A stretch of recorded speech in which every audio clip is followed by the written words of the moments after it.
नमस्कार दर्शकों, बचपन से ही आपने एक कहावत सुनी होगी, अपने पैर पर कुल्हाड़ी मारना। इसका जीता जागता उदाहरण आपको आज इस वीडियो में देखने को मिलेगा। मामला है उत्तराखंड हल्द्वानी का, जहां संत रामपाल जी महाराज के नाम दीक्षा केंद्र के बाहर कुछ अवांछित तत्वों द्वारा सड़क पर नारेबाजी की गई, गाली गलौज किया गया, धमकियां दी गई और पवित्र ग्रंथों को जलाया गया। इनका आरोप था कि संत रामपाल जी महाराज का ज्ञान सनातन धर्म के विरुद्ध है। इनकी किताबों में गंदी गंदी बातें लिखी हैं।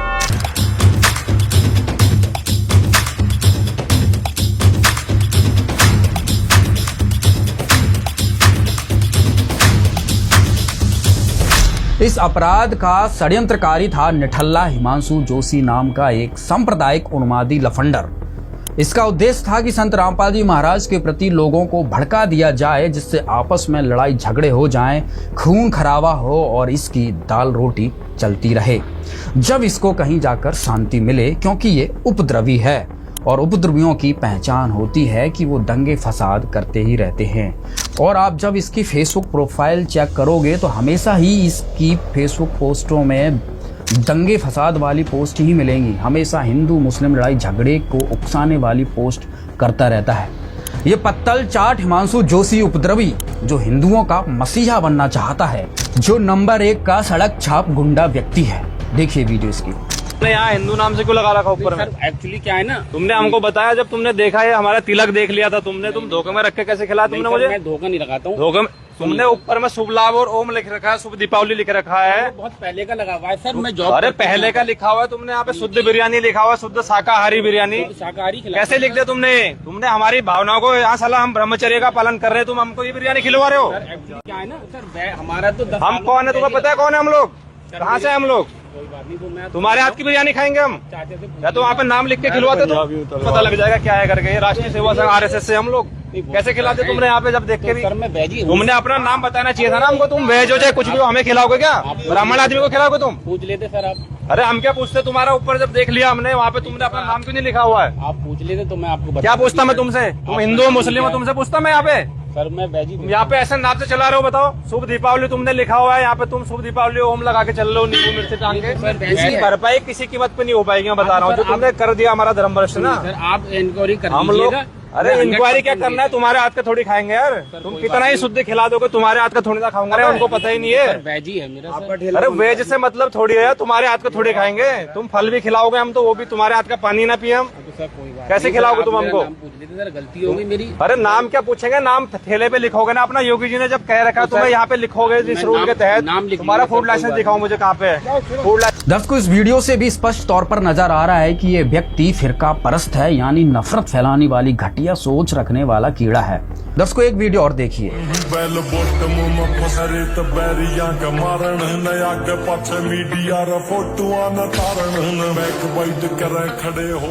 ये है हिमांशु जोशी के गुरु स्वामी दर्शन भारती, जो सिगरेट पी रहे हैं। जब इनके गुरु का ये हाल है तो चेला का कैसे होगा? और इस टाइप का मालाहारी आदमी संत रामपाल जी महाराज के ज्ञान से टकरा रहा है। कबीर साहब जी ने कहा है, और ज्ञान सब ज्ञानड़ी, कबीर ज्ञान सो ज्ञान, जैसे गोला तोप का करता चले मैदान। हिमांशु जोशी, तेरे जैसे सड़क छापों से संत रामपाल जी महाराज का मिशन नहीं रुकेगा। तू अभी अबोध है, अज्ञानी है, जड़ बुद्धि का प्राणी है।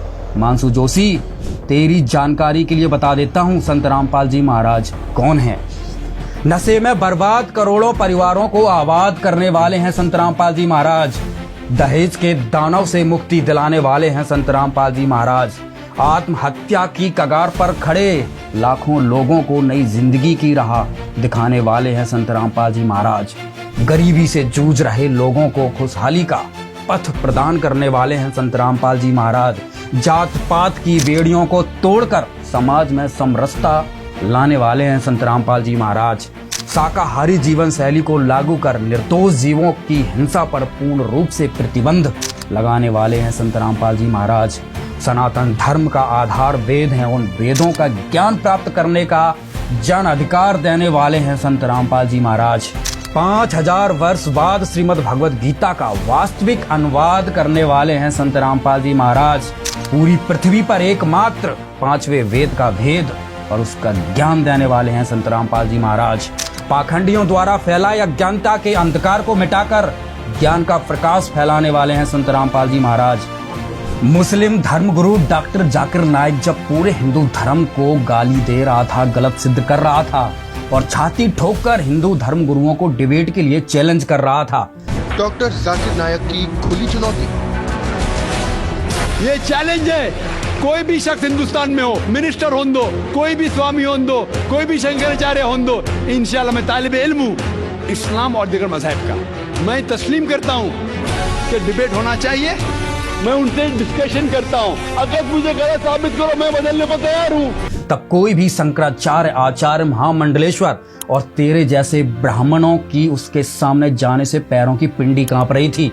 और उस वक्त जाकिर नाइक का संत रामपाल जी महाराज ने चैलेंज स्वीकार किया और डिबेट में भी पराजित किया।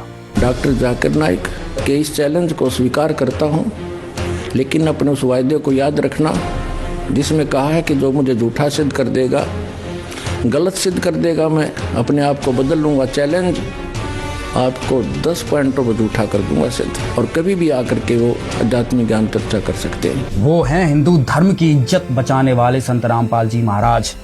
हजारों वर्षों से धर्म गुरुओं द्वारा फैलाए जा रहे अंधविश्वास के खिलाफ मशाल जलाने वाले हैं संत रामपाल जी महाराज।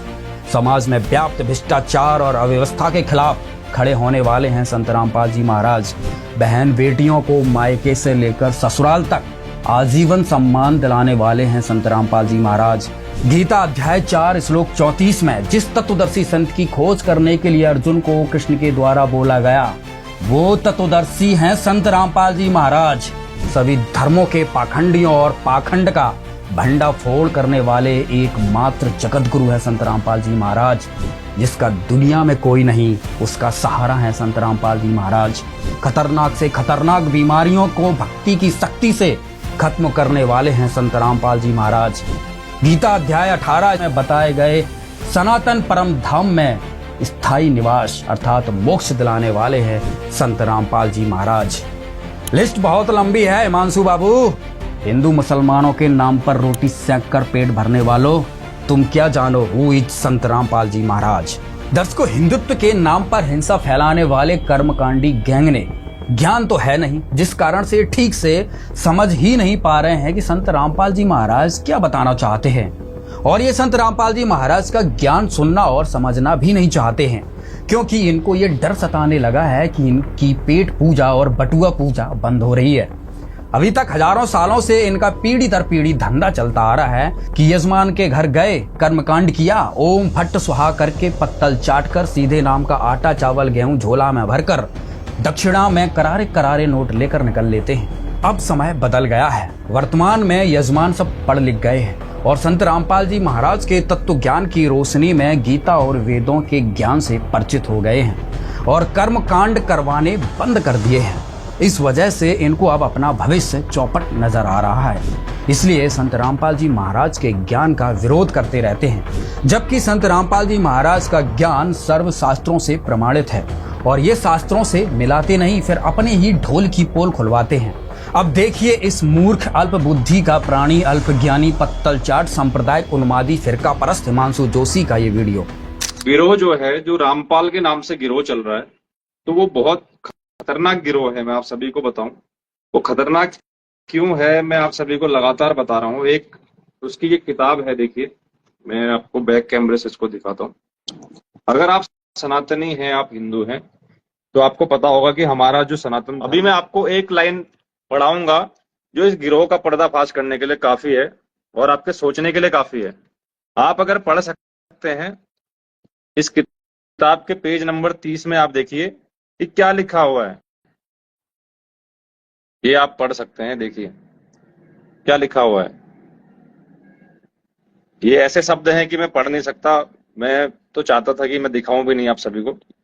अगर ऐसे शब्द अगर हमारे ग्रंथों में लिखे हुए हैं, जिस तरीके से ये बोलते हैं कि ये वेदों से लिए हुए हैं और हमारे ग्रंथों से लिए हुए, जब तुम लोग हमारे ग्रंथों को नहीं मानते, हमारे सनातन धर्म को नहीं मानते, तो तुम्हारे द्वारा दिए हुए फर्जी प्रमाण, फर्जी बातें और ऐसी गालियां हम कैसे स्वीकार कर सकते हैं। कौन सा हिंदू है जो ऐसे शब्द अपने देवी देवताओं के, अपने भगवानों के बारे में स्वीकार कर सकता है? इसी प्रकरण पर हिमांशु जोशी के समर्थन में एक वीडियो और बनाया गया है, ये भी देखिए, जिसके बाद फिर इसकी तसल्ली से अज्ञान की मोटी चमड़ी उधेड़ी जाएगी। अब ये देखिए ज्ञान गंगा लिखा है, ठीक है। ये पुस्तकों में क्या ज्ञान लिखा है देखिए आप, ठीक है ना। यहां पर भी यही बातें लिखी हुई है, ठीक है। देखिए, तब गायत्री ने कहा कि आप मेरे साथ करोगे तो मैं आपकी झूठी साक्षी गवाही भरूंगी। तब वर्मा ने सोचा कि पिता के दर्शन नहीं हुए, वैसे ही होगा, कोई चारा नहीं है। गायत्री से प्रतिक्रिया देखिए यहाँ पे ब्रैकेट में की, आगे देखिए। तब गायत्री ने कहा कि क्यों न एक गवाह और तैयार किया जाए। देखिए, एक गवाह तो गायत्री को किया, क्या क्या क्रियाएं करके, इतनी गलत बातें लिखा है इसने, ठीक है। वर्मा ने कहा बहुत ही अच्छा। तब गायत्री ने शब्द शक्ति से एक लड़की पूर्ववती नाम की पैदा की तथा उसने दोनों ने कहा कि आप गवाही देना कि वर्मा ने पिता के दर्शन किया। तब पूर्ववती ने कहा कि मैं क्यों झूठी गवाही दूं। हाँ, यदि वर्मा मेरे साथ रति क्रिया, यहां ब्रैकेट में देखिए, करे तो गवाही दे सकती हूं। देख लीजिए कितनी गंदी बात लिखा है, देख लीजिए आप, ठीक है ना। दे सकती हूं। गायत्री ने वर्मा को समझाया, उकसाया और कोई चारा नहीं है। तब वर्मा ने पूर्ववती से देखिए किया तो तीनों मिलकर आदि माया के पास आए। दोनों देवियों ने उपरोक्त शर्त इसलिए रखी थी, वर्मा माता के सामने हमारी झूठी गवाही को बता देगा तो माता हमें साफ दे देगी, इसलिए उसे भी दोषी बना दिया। देख लीजिए कितनी कितनी गंदी बातें लिखी है, ठीक है। दुर्गा माता से वर्मा को उत्पन्न बता रहे हैं, फिर गायत्री माता उनसे उत्पन्न बता रहे हैं, ठीक है। और भाई बहन होते हैं ना, कितनी गंदी गंदी बातें, ये मनगढ़ंत लिखा, कहीं पर भी ये सब बातें लिखी नहीं है, ठीक है। बाद में एक पुत्री उत्पन्न करते हैं, उसके साथ भी वही क्रियाएं, देख लीजिए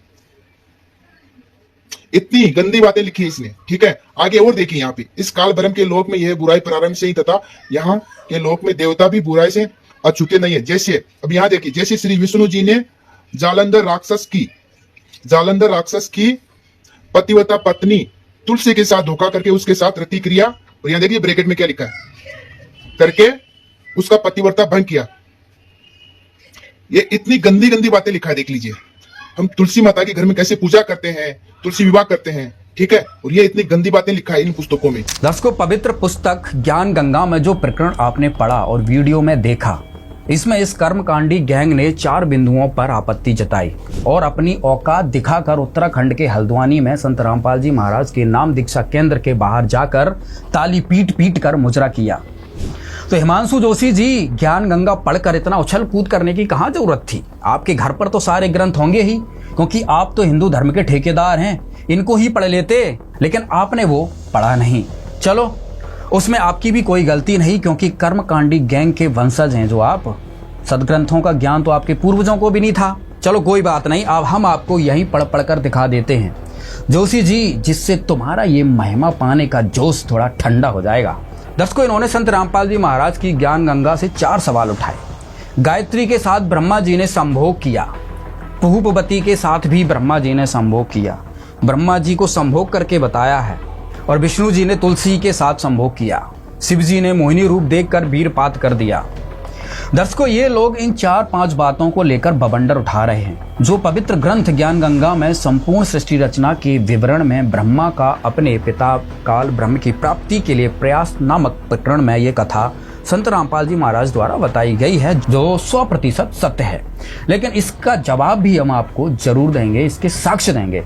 दर्शकों, इसमें जो प्रमाण दिया गया है, जिस गायत्री और पुहुपति का वर्णन है, ये प्रकरण कबीर सागर से लिया गया है। तो पहली बात तो यह है कि ब्रह्मा जी ने जिस गायत्री के साथ संभोग किया, वो ये गायत्री नहीं है जिसके ऊपर ये मूर्ख लोग ऑब्जेक्शन कर रहे हैं। वो गायत्री अलग है, जिसको हिंदू समाज नाश करता है, जिसको हिंदू समाज मानता है, माता देवी मानता है। यहाँ उसके बारे में नहीं कहा गया है। इससे स्पष्ट है कि ब्रह्मा जी ने जिस गायत्री के साथ संभोग किया, उस गायत्री को तो दुर्गा ने श्राप दे दिया था कि तूने झूठ बोला है, तू मृत्यु लोक में गाय बनेगी, तेरे कई सांड पति होंगे। उस गायत्री की कहानी वहीं समाप्त हुई। दूसरी बात, पुहुपति का जो विवरण है, उसमें पुहुपति को भी झूठ बोलने की सजा मिली। उसी तरह दुर्गा जी ने पुहुपति को श्राप दिया कि तू ऐसी जड़ी बूटी बनेगी जो गंदे स्थान पर जन्म लेगी। वो उस तरह बन गई। इसके साथ पुहुपति की भी कहानी समाप्त हुई। दर्शकों, यह प्रकरण संत रामपाल जी महाराज ने विस्तार पूर्वक ज्ञान गंगा पुस्तक में समझाया है। यदि इन कर्मकांडी गैंग ने ये प्रकरण सही से पढ़ा और समझा होता तो ये बकवाद नहीं करते। संत रामपाल जी महाराज जी ने प्रमाणित किया है कि ब्रह्मा जी ने पिता के दर्शन होने की झूठी गवाही के लिए गायत्री और पुहुपवती को तैयार कर लिया, और गायत्री और पुहुपवती ने ब्रह्मा के साथ संभोग वाली शर्त को पूरा करके जब ब्रह्मा जी, गायत्री और पुहुपवती ने दुर्गा जी के सामने जाकर झूठ बोला, उसके उपरांत दुर्गा जी ने तीनों को श्राप दिया था। गायत्री, पुहुपवती के साथ ब्रह्मा जी को भी श्राप दिया था, जिसका प्रत्यक्ष परिणाम आज संसार के सामने है। देखिए एक झलक। ब्रह्मा को शाप, तेरी पूजा जग में नहीं होगी, आगे तेरे वंशज होंगे, वे बहुत पाखंड करेंगे, झूठी बात बनाकर जग को ठगेंगे, ऊपर से तो कर्मकांड करते दिखाई देंगे, अंदर से विकार करेंगे, कथा पुराणों को पढ़कर सुनाया करेंगे, स्वयं को ज्ञान नहीं होगा कि सदग्रंथों में वास्तविकता क्या है, फिर भी मानवश तथा धन प्राप्ति के लिए गुरु बनकर अनुयायियों को लोकवेद शास्त्र विरुद्ध दंत कथा सुनाया करेंगे, देवी देवों की पूजा करके तथा करवा के दूसरों की निंदा करके कष्ट पर कष्ट उठाएंगे। जो उनके अनुयायी होंगे उनको परमार्थ नहीं बताएंगे, दक्षिणा के लिए जगत को गुमराह करते रहेंगे, अपने आप को सबसे श्रेष्ठ मानेंगे, दूसरों को नीचा समझेंगे। जब माता के मुख से यह सुना तो ब्रह्मा मूर्छित होकर जमीन पर गिर गया। बहुत समय उपरांत होश में आया। और अब बात करते हैं ब्रह्मा जी की, जिनसे ब्राह्मण उत्पन्न हुए हैं। आइए अब विस्तार से ब्रह्मा जी के बारे में आपको दिखाया जाएगा। जो ज्ञान गंगा में ब्रह्मा जी के बारे में लिखा है वो सनातन धर्म के ग्रंथों का 1% भी नहीं लिखा है। यदि पूरा का पूरा ज्ञान गंगा में लिख दिया गया तो तुम्हारे कुल का क्या होगा। अभी हमारे साथ जुड़ रहे हैं डॉक्टर संदीप शर्मा जी, जो ब्रह्मा के चरित्र का आईना हिमांशु जोशी जैसे कर्मकांडी गैंग को दिखाएंगे। नमस्कार डॉक्टर संदीप शर्मा जी। नमस्कार संदीप जी, हमारे दर्शकों को बताइए ब्रह्मा जी के बारे में जो ज्ञान गंगा में लिखा हुआ है कि ब्रह्मा जी ने संभोग गायत्री के साथ किया, पुहुपवती के साथ किया, और भी कई जो प्रकरण हैं ब्रह्मा जी के बारे में बताइए कि ज्ञान गंगा में जो प्रकरण लिखा हुआ है वो कितना सत्य है। क्या ब्रह्मा जी ब्रह्मचारी हैं? क्या ब्रह्मा जी ने कभी संभोग क्रियाएं नहीं की हैं जिससे इन हिमांशु जोशी जैसे कर्मकांडी गैंग को दिक्कत हो रही है? जी संदीप जी। हाँ, तो मैं सबसे पहले आपको ये बताना चाहता हूँ कि जितने भी जो है ना ये हिमांशु जोशी जी जो बातें कर रहे हैं, अनर्गल अनाप शनाप बातें कर रहे हैं अपने ज्ञान के अज्ञान के कारण, इनको ज्ञान तो है नहीं किसी चीज़ का, न इन्होंने कभी कोई शास्त्र पढ़े हैं, ये अपनी तरफ से खुद ही मतलब ये बैठे हैं करके कि मैं जो है ना सनातन धर्म का सबसे बड़ा शायद ये ठेकेदार अपने आप को मानता है, जबकि इसको सनातन धर्म का भी ABC भी नहीं पता कि सनातन धर्म है क्या, जिसके पीछे भागम भाग हो रखा है। इसने सिर्फ 4 आदमी इकट्ठे करके कोई जुड़ गया या किसी संस्था से, और जो है 4 आदमी वो खड़े करके, और ये अपने आप को थोड़ा सा ये दिखाना चाहता है कि मैं सनातन का सबसे बड़ा हितकारी हूँ, जिससे ये इसकी अपनी TRP बढ़े, 10 लोग इसको जाने, ये अपने आप को फेमस करने के लिए ऐसा कर रहा है। अगर ये सही में सनातन धर्म के बारे में इतना ज़्यादा चिंतित है तो इसकी और जितने भी इसके साथी लोग हैं जो इस तरीके के काम करते हैं और भी जो कर रहे हैं भारतवर्ष में या कहीं और भी, संत रामपाल जी महाराज जी की इन बुकों को लेकर के इन्होंने कि इसमें गलत बातें लिखी हैं संत रामपाल जी महाराज जी ने अपने देवी देवताओं के बारे में। तो सबसे पहले मैं आपको ये बता देना चाहता हूँ कि संत रामपाल जी महाराज जी ने अपनी तरफ से एक भी बात इसमें कोई भी गलत नहीं कही है किसी देवी देवताओं के बारे में। वो इनकी इज्जत करते हैं, वो इनको बल्कि इनकी बहुत ज़्यादा इज्जत करते हैं अपने अनुयायियों को। यहाँ तक कि मैं बता देता हूँ कि सबसे पहले वो इन्हीं देवी देवताओं के जो है ना नाम मंत्र देते हैं। कहते हैं कि तीनों देवा कमल दल बसे ब्रह्मा विष्णु महेश, प्रथम इनकी वंदना फिर सुन सतगुरु उपदेश। सबसे पहले इन्होंने बताया कि पहले इन्हीं देवी देवताओं की आपने वंदना करनी है, इनको वंदना करनी है इनकी, और उसके बाद आपने सतगुरु का उपदेश सुनना है जो इससे आगे का मार्ग है, जो हमारे वेदों में भी और गीता में भी लिखा हुआ है और सदग्रंथों में लिखा हुआ है। तो जो भी ये बातें ये उठा रहे हैं कि इन्होंने जैसे उठाया है कि प्रकरण उठाया है कि गीता तेरा ज्ञान अमृत में ज्ञान गंगा में इन्होंने एक प्रकरण उठा रखा है जो कि कबीर सागर से लिया गया है। कबीर सागर सूक्ष्म वेद भी कहलाता है। कबीर सागर से एक प्रकरण उठा रखा है। उसके अनुराग सागर में जो सृष्टि रचना का एक प्रकरण है, जो कि हमारी सृष्टि रचना हुई कहाँ से स्टार्ट हुई है। अब देखिए ये जो अपने प्रकरण उठाते हैं जितने भी हमारे धर्म ग्रंथों में है, वो जैसे शिव महापुराण के अंदर है, तो उससे पहले का जो प्रकरण है वो सूक्ष्म वेद में है। तो उस प्रकरण में ये सारी चीज़ें लिखी हुई हैं। संत रामपाल जी महाराज जी ने, ये मैं दिखाना चाहता हूँ आप लोगों को कि ये कबीर सागर एक जो है ना ग्रंथ है, इसके अंदर से इसका एक वो है अनुराग सागर। अनुराग सागर के अंदर ये प्रकरण है जो ये गायत्री का और ब्रह्मा जी, जैसे कि सागर मंथन के बाद चारों वेद निकले, वेद पढ़े ब्रह्मा ने वेद पढ़ने के बाद जो है ना पता चला कि वो परमात्मा कोई और है। दुर्गा ने पहले अपने आप को ही परमात्मा बताया था कि भाई मैं ही हूँ जो भी हूँ। तो जब ब्रह्मा जी ने वेद पढ़े तो उसको पता चला कि भगवान कोई और है, तो वो उसको खोजने के लिए निकल गया। तो काफ़ी दिनों के बाद जब नहीं आया, सृष्टि की रचना में बाधा आई, तो दुर्गा ने एक गायत्री नाम की लड़की को पैदा किया, मतलब जो है ना शब्द शक्ति से उत्पन्न किया उसको, और ब्रह्मा को बुलाने के लिए भेजा कि तुम ब्रह्मा को बुला के ले आओ।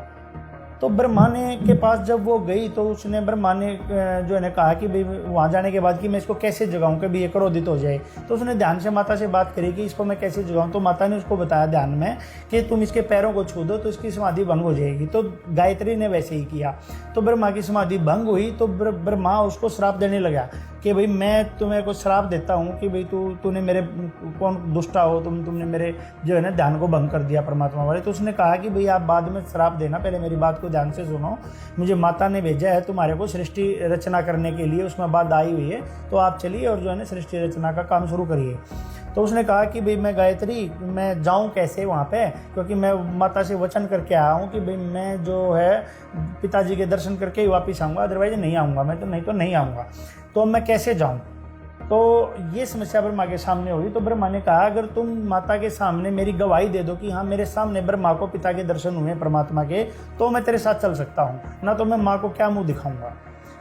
तो गायत्री ने कहा कि भाई मैं ऐसे तेरी गवाही नहीं दे सकती। तो उसने ब्रह्मा के सामने एक अभद्र सी शर्त रखी, जिसके ऊपर ये इतना बवाल मचा रहे हैं, लेकिन उन्होंने रखी है तो रखी है। उसमें क्या है, इसमें जो है ना बवाल मचाने की क्या बात है, भद्रता की क्या बात है? जो रियलिटी है सो है और अपने सदग्रंथों में विद्यमान है। संत रामपाल जी महाराज जी ने तो सिर्फ उनको उठा के दिखाया ही तो है कि यहाँ पे ये लिखा हुआ है और ये घटना सत्य है। तो उसमें संत रामपाल जी महाराज जी का क्या दोष है? तुम कह रहे हो उन्होंने लिख दी। संत रामपाल जी महाराज जी से पहले तो ये इन सदग्रंथों में लिखी हुई है, भाई कबीर सागर में लिखी हुई है ये बात। अगर आपने दोषी ठहराना तो जिसने कबीर सागर लिखा है, इसके जैसे ये है खेमराज श्री कृष्ण दास, ये प्रकाशन मुंबई से है जैसे, और इनके जो खेमराज जी हैं ये मुद्रक और प्रकाशक, आप इनको पकड़ो, और वेंकटेश्वर प्रेस है ये। तो इन प्रेस वालों को पूछो ना कि आपने इसको क्यों लिखा, क्यों छापा, और इनके ऊपर करो अगर आपने कुछ कार्रवाई करनी है तो इन्होंने क्यों लिखा। ऐसे नहीं होता, जो रियल सच्चाई होती है वो सच्चाई ही होती है। तो गायत्री ने उसके सामने अभद्र शर्त रखी कि भाई मेरे साथ तू रति क्रिया करेगा, तो रति क्रिया या संभोग, या उसको संत रामपाल जी महाराज जी ने आज इंग्लिश वर्ड में सेक्स लिखा हुआ है, तो इसमें बुराई ही क्या है उसमें? वो तो लिखा हुआ है इसके अंदर, उन्होंने इसको डिफाइन किया है, डिटेल बताई है कि भाई ये प्रकरण है कैसे। अब ऐसे ही एक पोपवती नाम की लड़की, जब वो उन्होंने कहा कि हम दो हो गए, तीसरा एक गवाह और चाहिए, तो एक पोपवती नाम की एक और जो है ना लड़की उन्होंने तैयार करी गायत्री ने। तो उसको भी कहा कि भाई तुम ऐसे जो है ना वो दो जो है ना हमारी गवाही दो। तो उसने भी ब्रह्मा के सामने ऐसी शर्त रखी कि भाई मैं भी तुम्हारी झूठी गवाही क्यों दूं। तो उसने भी ऐसे ही रति क्रिया की शर्त रखी कि भाई वो रति क्रिया करोगे तो जो है ना मैं गवाही दूंगी। तो तीनों ना के गवाही दी। और ये प्रकरण संत रामपाल जी महाराज जी ने अपनी तरफ से नहीं बोला है कोई भी, ये अनुराग सागर की वाणी है। आज़ादा भारत, आधे से ज़्यादा भारत जो है ना कबीर साहब को मानता है और इस घटना को मानता है कि ये सच्ची घटना है, क्यों ये कबीर सागर में लिखी है। जो कबीर फॉलोवर्स हैं जितने भी, वो सारे इसको मानते, कोई नकार नहीं सकता इस बात को। तो संत रामपाल जी महाराज जी ने इसमें क्या किया, अब ये दुष्टता तो ये खुद फैला रहे हैं, हिमांशु जोशी जैसे और जो इन्हीं के जैसे और जितने 10-20 लगे हुए हैं अपने आप को जो सनातन धर्म के ठेकेदार मानते हैं। अरे दुष्टता तो ये कर रहे हैं कि ऐसी चीज़ों को ये डिफाइन कर रहे हैं। अब ब्रह्मा की बात ले लो, चलो ये तो कबीर सागर की है, ये भी कह सकते हैं भाई हम सूक्ष्म वेद है बताते हैं, हम नहीं मानते। कई लोग बोलते हैं भाई हम नहीं मानते सूक्ष्म वेद, हम तो 4 वेद और 18 पुराणों को मानते हैं। तो पुराणों में ले लीजिए ब्रह्मा की बातें, और ब्रह्मा की बात को तो पूरा संसार समाज जानता है इनको कि उनका कैसा कैरेक्टर रहा है, पूरे पुराण भरे पड़े हैं। और उसके बावजूद भी ये सारी कुछ, अगर ये सनातनी होता तो ये सब कुछ जानता और ये बोलता नहीं वहां खड़ा हो गया ऐसी बातें। ये नहीं बोलता ऐसे कि भाई मतलब ये लिख दिया संत रामपाल जी महाराज ने, इसने बेवकूफ ने यही नहीं पता कि ये सब कुछ पुराणों में लिखा हुआ है। तो कहेगा सनातनी तू भाई है? कौन सा सनातनी होने का दावा कर रहा है तू? और किन पुराणों की बात कर रहा है तू, किन ग्रंथों की बात कर रहा है? तुझे उनका एक अक्षर भी नहीं पता और खड़ा हो गया तू जाके चुराए के बीच में कि इनका बंद करो, आश्रम ये करो। शर्म आनी चाहिए तेरे को थोड़ी बहुत। ब्रह्मा के कैरेक्टरों को अभी दिखाएंगे तुम्हारे को पुराणों में कि क्या क्या बोल रखा है उसमें, ठीक है? और फिर तुम बताना, तुम आग लगाना वहां गीता प्रेस गोरखपुर में जाना, तुम उनको बोलना कि तुम बंद करवाओ इसको, लेके जाना, तेरे में दम है तो वहां पे गीता प्रेस को बंद करवा दूं। जब मानता हूं तेरे को तू सनातन का कितना बड़ा ठेकेदार है, कितना बड़ा तू सनातन को मानने वाला है। ये है सारी की सारी बुकें। ये देखो, ये गीता प्रेस गोरखपुर से प्रकाशित है ये, ठीक है? ये गीता प्रेस से है। ये देखो इनके अंदर लिखी हुई है ये सारी चीजें। और तुम बताना जा करके उनको बंद करवा, अगर तेरे में दम है तो इसको गीता प्रेस को, और इसके जो लेखक हैं उसको उसके ऊपर कर तू कार्रवाई, तुम में है तो दम। ये देखो सुख सागर, ये पूरी गीता प्रेस से प्रकाशित है। इसी बुक के अंदर लिखा है। शर्म आनी चाहिए तेरे को अपने सदग्रंथों को, या तो तूने पढ़ा नहीं, या तू बेवकूफ ज्यादा है, या तू शाना ज्यादा बन रहा है अपने आप को, है? धर्म का नाम लेके तू सनातन का और इन ग्रंथों का जो है ना ये बता करके कि संत रामपाल जी महाराज जी ने ऐसा बोला है, या तो यूं मानता है कि भाई संत रामपाल जी महाराज जी का बड़ा अच्छा वो चल रहा है आज के टाइम में, तू इनके बीच में ऐसी बातें बोल और तू चमक जाएगा। अपने चमकने के लिए तू ऐसे बीच में आकर के बात कर रहा है? अरे तेरे अंदर जरा सी भी अकल हो, तेरे और दूसरे जो भाई हैं उनमें अकल हो, तो तू देखे कि भाई ये बात तो इनमें लिखी हुई है। अब पढ़ के सुनाते हैं तुम्हारे को ब्रह्मा जी का कैरेक्टर। वैसे तो हमें बड़ी शर्म आ रही है इन बातों को डिफाइन करने, ये डिफाइन करने की नहीं होती, ये खुद पढ़ने की होती हैं। पर तुम्हारे जैसे और भी बहुत हैं जो इनको तो पढ़ते नहीं, सीधा उनकी ज्ञान गंगा को, गीता तेरा ज्ञान अमृत है, और जो है इनकी जीने की राह पुस्तकों को ले लेके तीसरे दिन थाने में जाते हैं। अरे तुम थाने में जाने से पहले ये तो देख लो कि तुम इनमें लिखी हुई बातें ये कह रहे हैं कि ग्रंथ कह रहे हैं। हर रोज इनको फिट्टे मुंह होना पड़ता है, फिर कोर्टों में जाओ। अरे तुम तो या थाने में जाओ तो कोर्टों में जाकर के ये बुकें वापिस आ लेगी, हाँ भाई इनकी कोई गलती नहीं है। तो तुम कम से कम ये तो देखो कि तुम ये है क्या चीज, ये क्या रहे हैं। उनकी सुनते हैं नहीं, सीधे कोर्ट में भाग लो, कुछ कर लो। अब देखो सुनो ये ब्रह्मा जी की कैसी कैसी बातें हैं बोल रखी हैं, ये देख लो। ये है श्रीमद् भागवत सुधा सागर, और इसके पृष्ठ पे दिखाते हैं अभी आपको लिखे कि क्या क्या बातें हैं। ये कबीर सागर है जिसके अंदर लिखी हुई है, ये पूरे फ्लैग लगे हुए हैं भाई। इसको छोड़ो आप, संत रामपाल जी महाराज जी ने जो बात जिस भी किताब में लिख दी ना, वो खुद एक ऑथेंटिक सबूत है। उसके लिखने के बाद आप लोगों को, इतने लोगों ने बोल लिया है, ये सोच लेना चाहिए कि जो इन्होंने लिख दिया वो सबूत के बगैर नहीं होगी वो चीज, तो तुमने खुद उसको ऑथेंटिक ही मान लेना चाहिए। और नहीं मानोगे, ऐसे आओगे निकल के, तो फिर फिट्टे मुंह होके ही जाना पड़ेगा। क्योंकि तुम ये देख लो तुम किसकी किताबों को उठा रहे हो और किसकी किताबों को उठाकर और तुम ये सोच रहे हो कि भाई हम इसको गलत साबित कर दें। आज के बाद भी कोई भी किताब और भी कुछ भी करने से पहले 100 बार सोच के उठाना, ना तो फिट्टे मुंह होके ही जाना पड़ेगा तुम्हारे को। शर्म आती है तुम्हारे जैसे हैं सनातनियों पे। सनातनी तो हम हैं, तुम सनातनी हो, तुम्हें एक भी अक्षर नहीं पता अपने सदग्रंथों का। सुनो अब ये क्या कह रहे हैं। ये वही है श्रीमद् भागवत सुधा सागर, और इसके 3 स्कंद के अंदर है, और पृष्ठ अध्याय नंबर 12 के अंदर ये लिखा है। इसमें लिखा है कि विदुर जी भगवान ब्रह्मा की कन्या सरस्वती, ये देखो क्या कह रहे हैं विदुर जी को कि भगवान ब्रह्मा की कन्या सरस्वती, ये ब्रह्मा की लड़की है, कन्या है, सरस्वती उसका नाम है, बड़ी ही सुकुमारी और मनोहर थी। हमने सुना है एक बार उसे देखकर ब्रह्मा जी काम मोहित हो गए थे। यद्यपि वह स्वयं वासनाहीन थी, वो वासनाहीन थी स्वयं, सरस्वती नहीं चाह रही थी, लेकिन ये ब्रह्मा जी ही जो है ना काम मोहित हो रखे थे। उन्हें ऐसा अधर्म में संकल्प करते देख उनके पुत्र मरीचि आदि ऋषियों ने उन्हें विश्वास पूर्वक समझाया, पिताजी आप समर्थ हैं, फिर भी अपने मन में उत्पन्न हुए काम के वेग को न रोककर पुत्री गमन जैसा दुष्तर पाप करने का संकल्प कर रहे हैं। ऐसा तो आपसे पहले किसी भी ब्रह्मा ने नहीं किया और न आगे ही कोई करेगा। जगत गुरु लिखा है इन्होंने। जगत गुरु आप जैसे तेजस्वी पुरुषों को भी ऐसा काम शोभा नहीं देता, क्योंकि आप लोगों के आचरणों का अनुसरण करने से ही तो संसार का कल्याण होता है। फिर आगे लिखा है इन्होंने 33वें इसके अंदर मंत्र में लिखा है, ये 32वां पढ़ा है आपका 29 से लेकर के, और ये 32 तक अभी पढ़ा है। तो 33वां मंत्र है इसमें, जो इसमें ये मंत्र श्लोक बता रखा है। इसमें कहा कि अपने पुत्र मरीचि आदि प्रजापतियों को अपने सामने इस प्रकार कहते देख प्रजापतियों के पति ब्रह्मा जी बड़े लज्जित हुए और उन्हें उस शरीर को उसी समय छोड़ दिया। बताओ, ये तो प्रजापतियों ने और उसके पुत्रों ने उसको जाकर के भरीसभा में ये बोला कि भाई तुम कर क्या रहे हो पिताजी, अपनी ही पुत्री के ऊपर जो है ना आप जो है ना डूब गए। तो बताइए, ये संत रामपाल जी महाराज जी ने कहा है कि सुधा सागर और गीता प्रेस गोरखपुर वालों ने कहा है।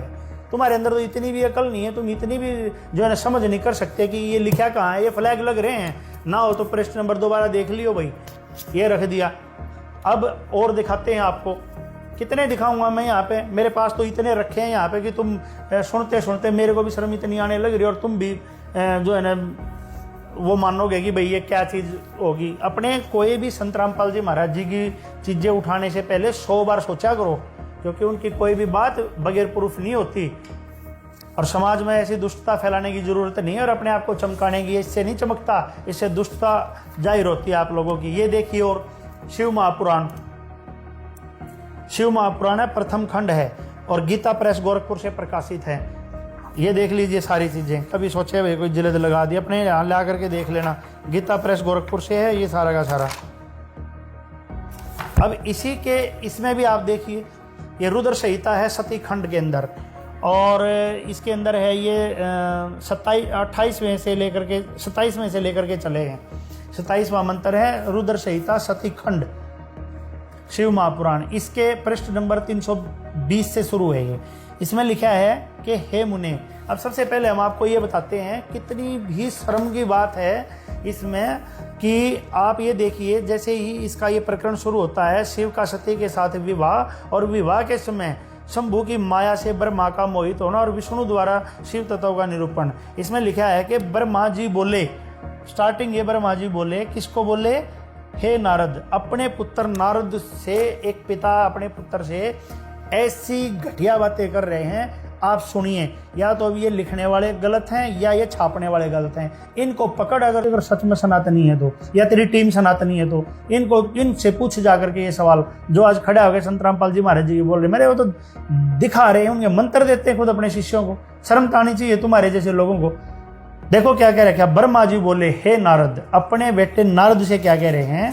मुनि था वो नारद मुनि। क्या है कि अगले पृष्ठ पे 320 पे है कि हे मुने, जिस समय सती अग्नि की प्रदक्षिणा कर रही थी। अब ये एक टॉपिक है कि जिस टाइम पे दक्ष की पुत्री उमा की शादी हो रही थी शिव भगवान से, उस विवाह के अंदर ये ब्रह्मा भी वहाँ गए हुए थे, ब्रह्मा जी भी, और वहाँ पे उनके वो एक किस्म से फेरे करवा रहे थे। वहाँ पे वो पुरोहित पंडित वाला रोल अदा कर रहे थे उसके अंदर। तो अपने छोटे भाई, ब्रह्मा के छोटे भाई हैं शिव सबसे छोटे, और इसने अपने से छोटे भाई की पत्नी के ऊपर कैसी नज़र डाल ली और किस टाइम डाल ली? जब इनका विवाह होने लग रहा था, विवाह मंडप में ही डाल ली।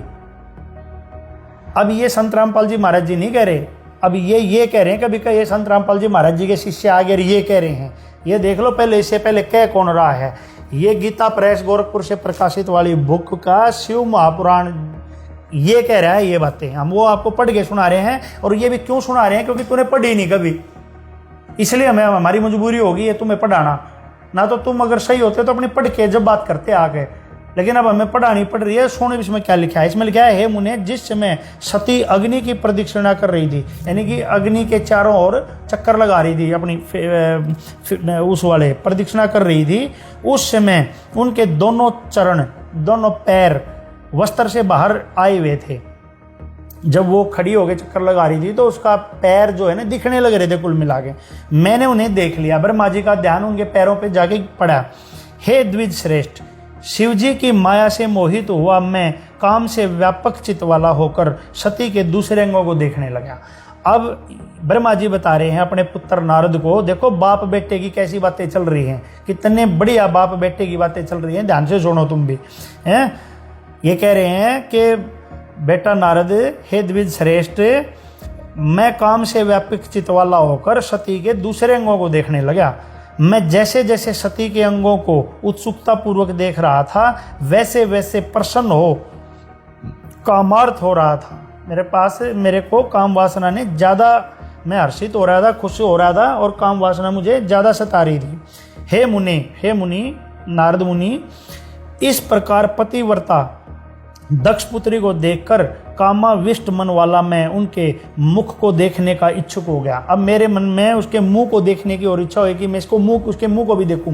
पैरों को देख लिया, मुंह को देखने की इसकी इच्छा होगी, किंतु शिव जी के सामने लज्जा के कारण मैं प्रत्यक्ष सती का मुंह नहीं देख सका, क्योंकि वहां शिव भगवान भी खड़े थे। शिव भगवान भी वहीं खड़े थे, क्योंकि उनकी शादी हो रही थी, मंडप में खड़े थे। कह रहे हैं वो सामने खड़ा था छोटा भाई शिव जी भगवान, तो मैं इसलिए देख नहीं सका मुंह, और वे भी लज्जा से युक्त होने के कारण अपना मुंह प्रकट नहीं कर रही थी, वो उसने भी अपना मुंह ढका हुआ था। तब सती का मुंह देखने के लिए एक अत्यंत सुंदर उपाय सोचते हुए काम पीड़ित मैंने अग्नि में बहुत सी गीली लकड़ी डालकर घोर धुआं उत्पन्न कर दिया, और उस धूमय युक्त अग्नि में धूम युक्त और धूमय युक्त जो अग्नि में मैंने घृत की थोड़ी थोड़ी आहुति देने लगी, उसमें घी और डाल दिया। लकड़ी गिल्ली, उसमें धुआं उठा और घी डाल दिया और धुआं उठ गया।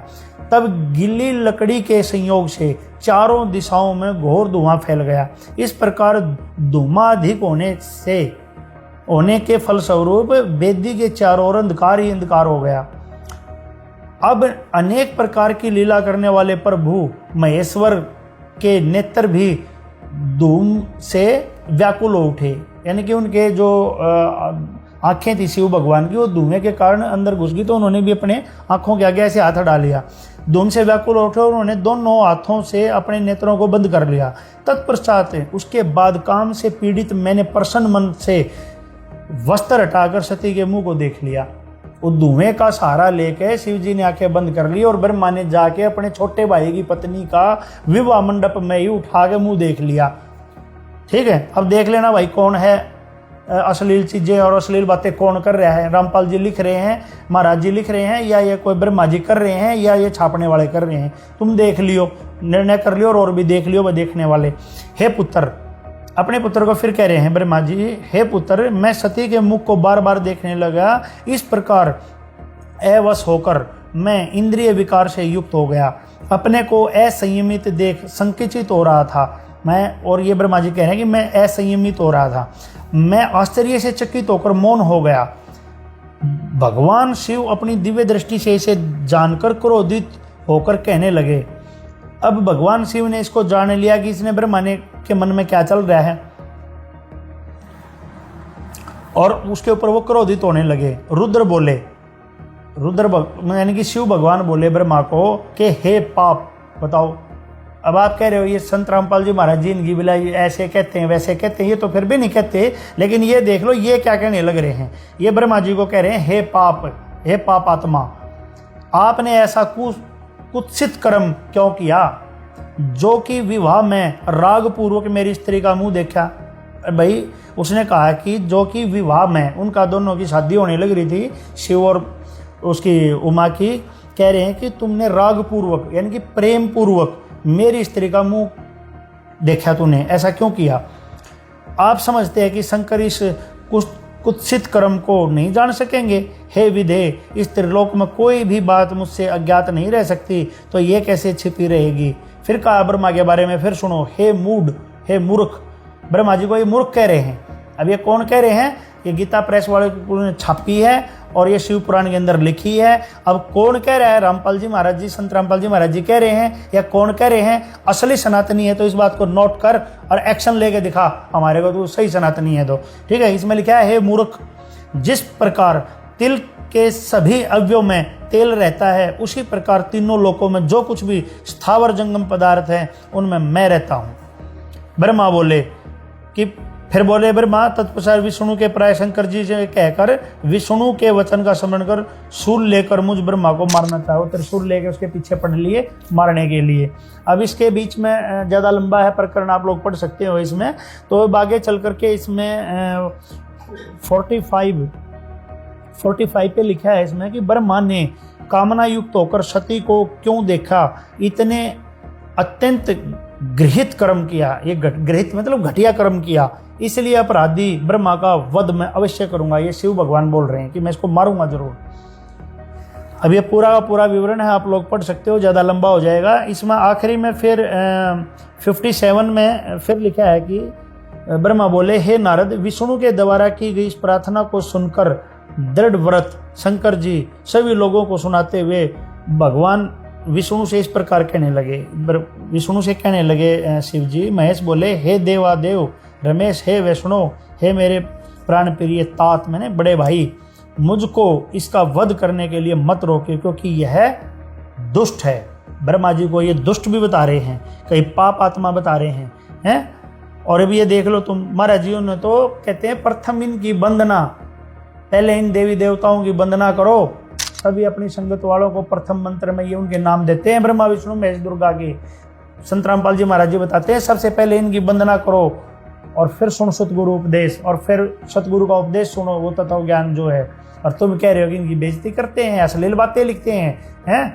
तुम्हारे को जो है ना क्रोध आ रहा है इस बात को देख के। क्रोध अब इस पे दिखाना, इन पे दिखाना करके तुम ये इतने सालों से चलने लग रही गीता प्रेस गोरखपुर। जब से ना तुम्हारे को ये क्रोध आया, जब से ना तुमने कभी ये पढ़े, तुम्हारे कभी पंडितों ने नहीं पढ़ाए तुम्हारे को ये सारी की सारी चीजें कि क्या लिखी हुई हैं। जब क्रोध नहीं आया तुम्हारे को, ये तुमने काल उठा रहा है तुम्हारे को, दुष्ट आत्मा तुम खुद होने लग रहे हो दुष्ट। अब ऐसे लोगों का साथ देकर ऐसे पवित्र काम को तुम रुकवा के क्या चाहते हो कि तुम जो है ना अच्छा काम कर रहे हो।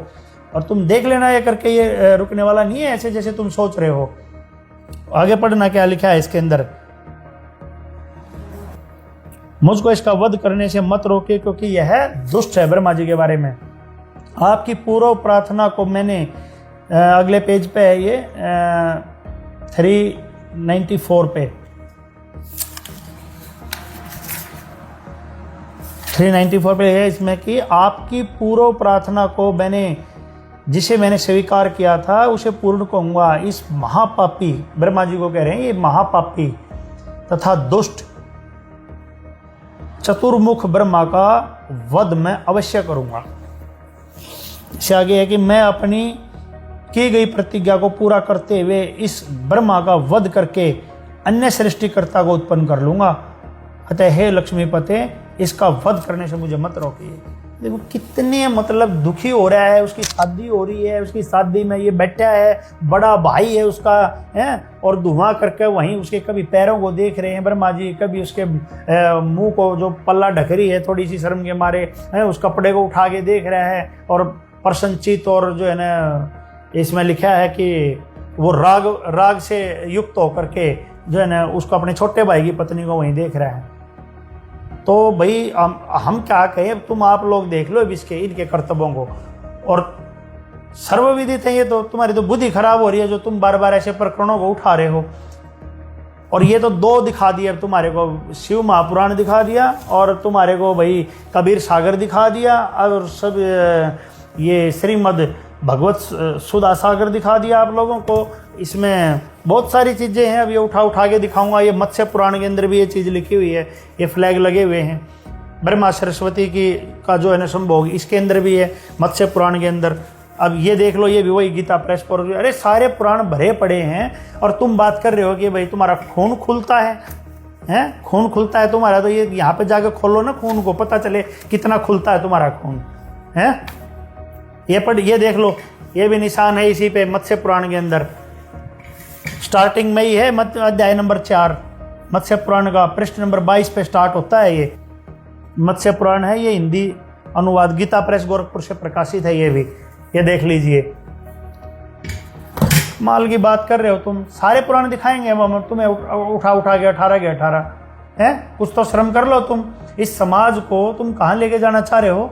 अरे संत रामपाल जी महाराज जी ने बताया है, इनको डिटेल पढ़ो इनकी, कि ये भी रजोगुण प्रधान है और वो ये कैसे इनसे विवश होकर के ऐसे काम कौन कर रहा है, पूरी डिटेल बता रखी है। लेकिन ये तब भी इनकी वंदना करने को कह रहे हैं।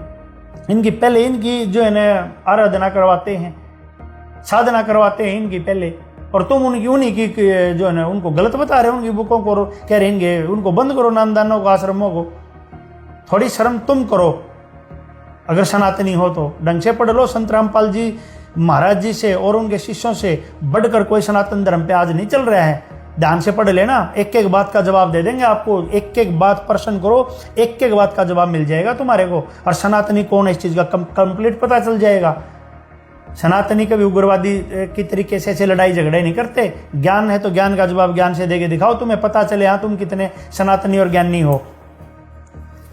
देखो इसमें भी क्या लिखा है मत्स्य पुराण में,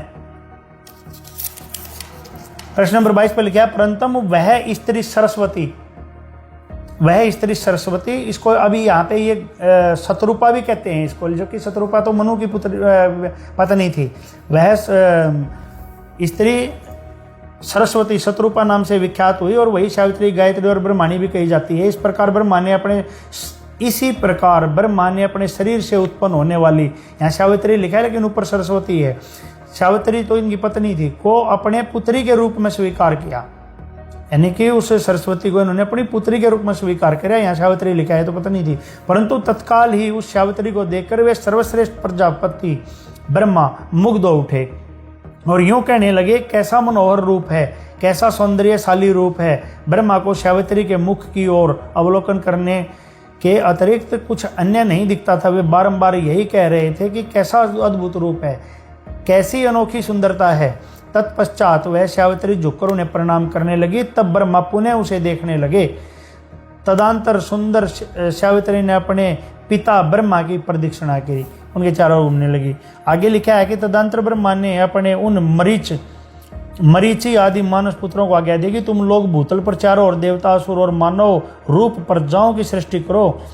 पिता द्वारा इस प्रकार कहे जाने पर उन पुत्रों ने अनेकों प्रकार की प्रजाओं की सृष्टि की। सृष्टि कार्य के लिए अपने उन पुत्रों को चले जाने पर विश्वात्मा ब्रह्मा ने प्रणाम करने के लिए चरणों में पड़ी हुई उस अनिंदिता शतरूपा का पानी ग्रहण किया। अब ये देखिए आप, वो ये शुरू में लिखा है वही स्त्री सरस्वती या शतरूपा इन्होंने लिखा हुआ है, ये सरस्वती है। इसका फिर वो सारे अपने पुत्रों को भेज दिया काम पे कि तुम जाओ इधर उधर, और उसके बाद वो जो उनके चरणों में झुकी हुई थी उस अपनी पुत्री, यहाँ पे शतरूपा लिखा है वो सरस्वती है का, उसका कहते हैं पानी ग्रहण किया, उसे संभोग किया यहाँ पे। तो बताइए, और इसके बाद उसमें लिखा है तदंतर अधिक समय व्यतीत होने के उपरांत शतरूपा के गर्भ से मनु नाम का पुत्र उत्पन्न हुआ, जिसको स्वयंभू मनु कहते हैं। तो बताइए अब आप ये बात, ये अपनी ही पुत्री के साथ ऐसे करने लग रहा है। भाई ये तो ये काम समाज का जीव भी नहीं करता आज के टाइम में है, और ये वो कर रहे, तो हम तुम्हारी मानने की, पुराणों की मानने के, किसकी मानने? क्या तो तुम यूं ही डिफाइन कर दो सनातन है क्या? तुम्हारे को डेफिनेशन नहीं पता सनातन की है? और सारे पुराण रखे हैं, ये कितने पुराणों का सब पे फ्लैग लगे हुए हैं भाई। कोई भी पुराण और कोई भी ग्रंथ उठा करके सामने आकर के बात कर लेना, और सबसे पहले निवेदन है उठने से पहले अपने इन ग्रंथों को जो संत रामपाल जी महाराज जी ने डिफाइन कर रखा है ना, अपनी खोल के पुस्तकें पढ़ो, थोड़ा सा जोर लगाओ, गली में निकल के हवा में 10 आदमी इकट्ठे करके घूमने को, उपद्रव करने को सनातनी नहीं कहते। सनातनी वो होता है जो सबसे पहले परमात्मा ने जो पूजा स्टार्ट करी थी उसको करता है। ये कौन से सनातनी हो गए तुम? सनातन धर्म वालों को भी जो है ना बदनाम करने लग रहे तुम।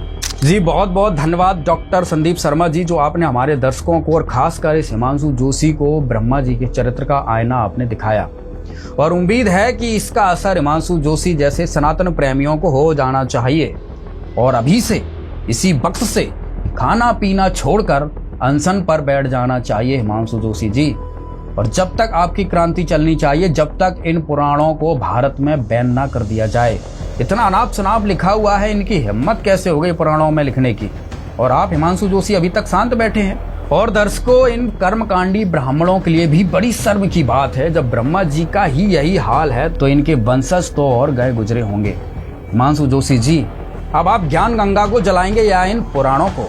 चलो थोड़ा और रुक जाइए, आपको विष्णु जी के संभोग पर भी आपत्ति थी ना, वो भी दिखा देते हैं, फिर एक साथ सारे पुराणों का सुहा करना।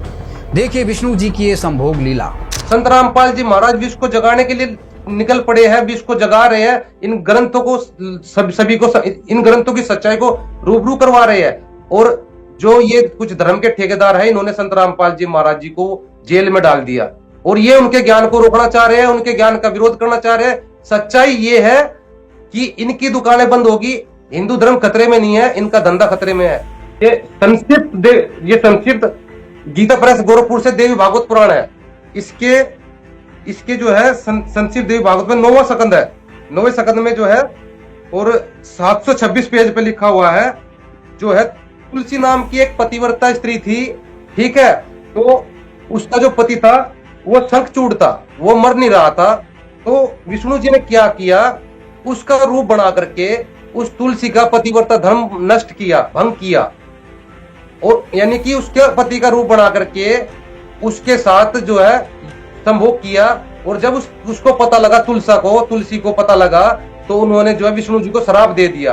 तो अब ये बताओ, किसी स्त्री को यानी पतिव्रता स्त्री को अगर उसकी मर्जी के विपरीत आप उसके साथ संभोग करोगे तो वो क्या कहलाता है, आप खुद बताओ। मैं कुछ नहीं कहूंगा, आप खुद बताओ। इस नालायक से पूछो, इस अकल के अंधे से, क्या कहलाता है। अगर तुलसी जो थी, अगर उसकी सहमति होती तो एक अलग बात थी, लेकिन इसने जो है, तो इसमें जो लिखा विष्णु जी ने उसके पति का रूप बना करके उसका पतिव्रता धर्म भंग किया। अब कोई इसकी माता बहन के साथ में ऐसा कर दे तो ये क्या कहेगा उसके बारे में? तो इसको जो है इन पुराणों की सच्चाई नहीं दिखती। शीघ्र बताओ, कौन हो तुम? कौन हो तुम? अन्यथा मैं तुम्हें शाप दे दूंगी। नहीं दे।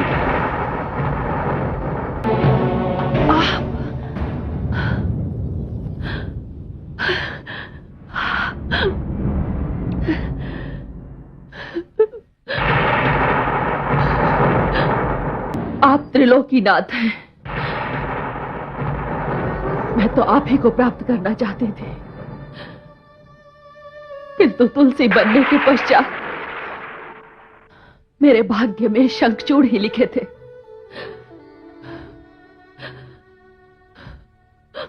मैं प्रथम बार धरती पर नारी बनकर आई, किंतु आपने मुझे धरती की नारी के नियम भी नहीं निभाने दिए। आपके स्पर्श ने मुझे मेरे पति के योग्य नहीं रहने दिया। आपके स्पर्श ने मुझे मेरे पति के योग्य नहीं रहने दिया। मैं शंखचूड़ की पत्नी हूं, इसलिए मैं आपको श्राप देती हूं।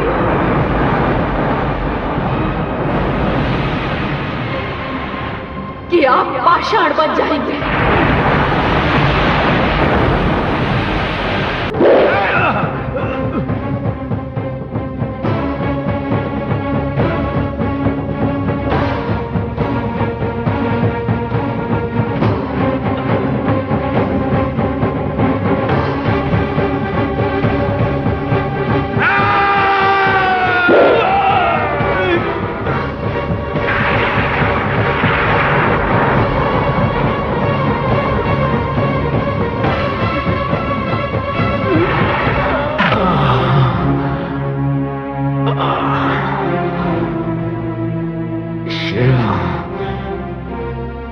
तुम लोगों ने छल किया है मेरे साथ।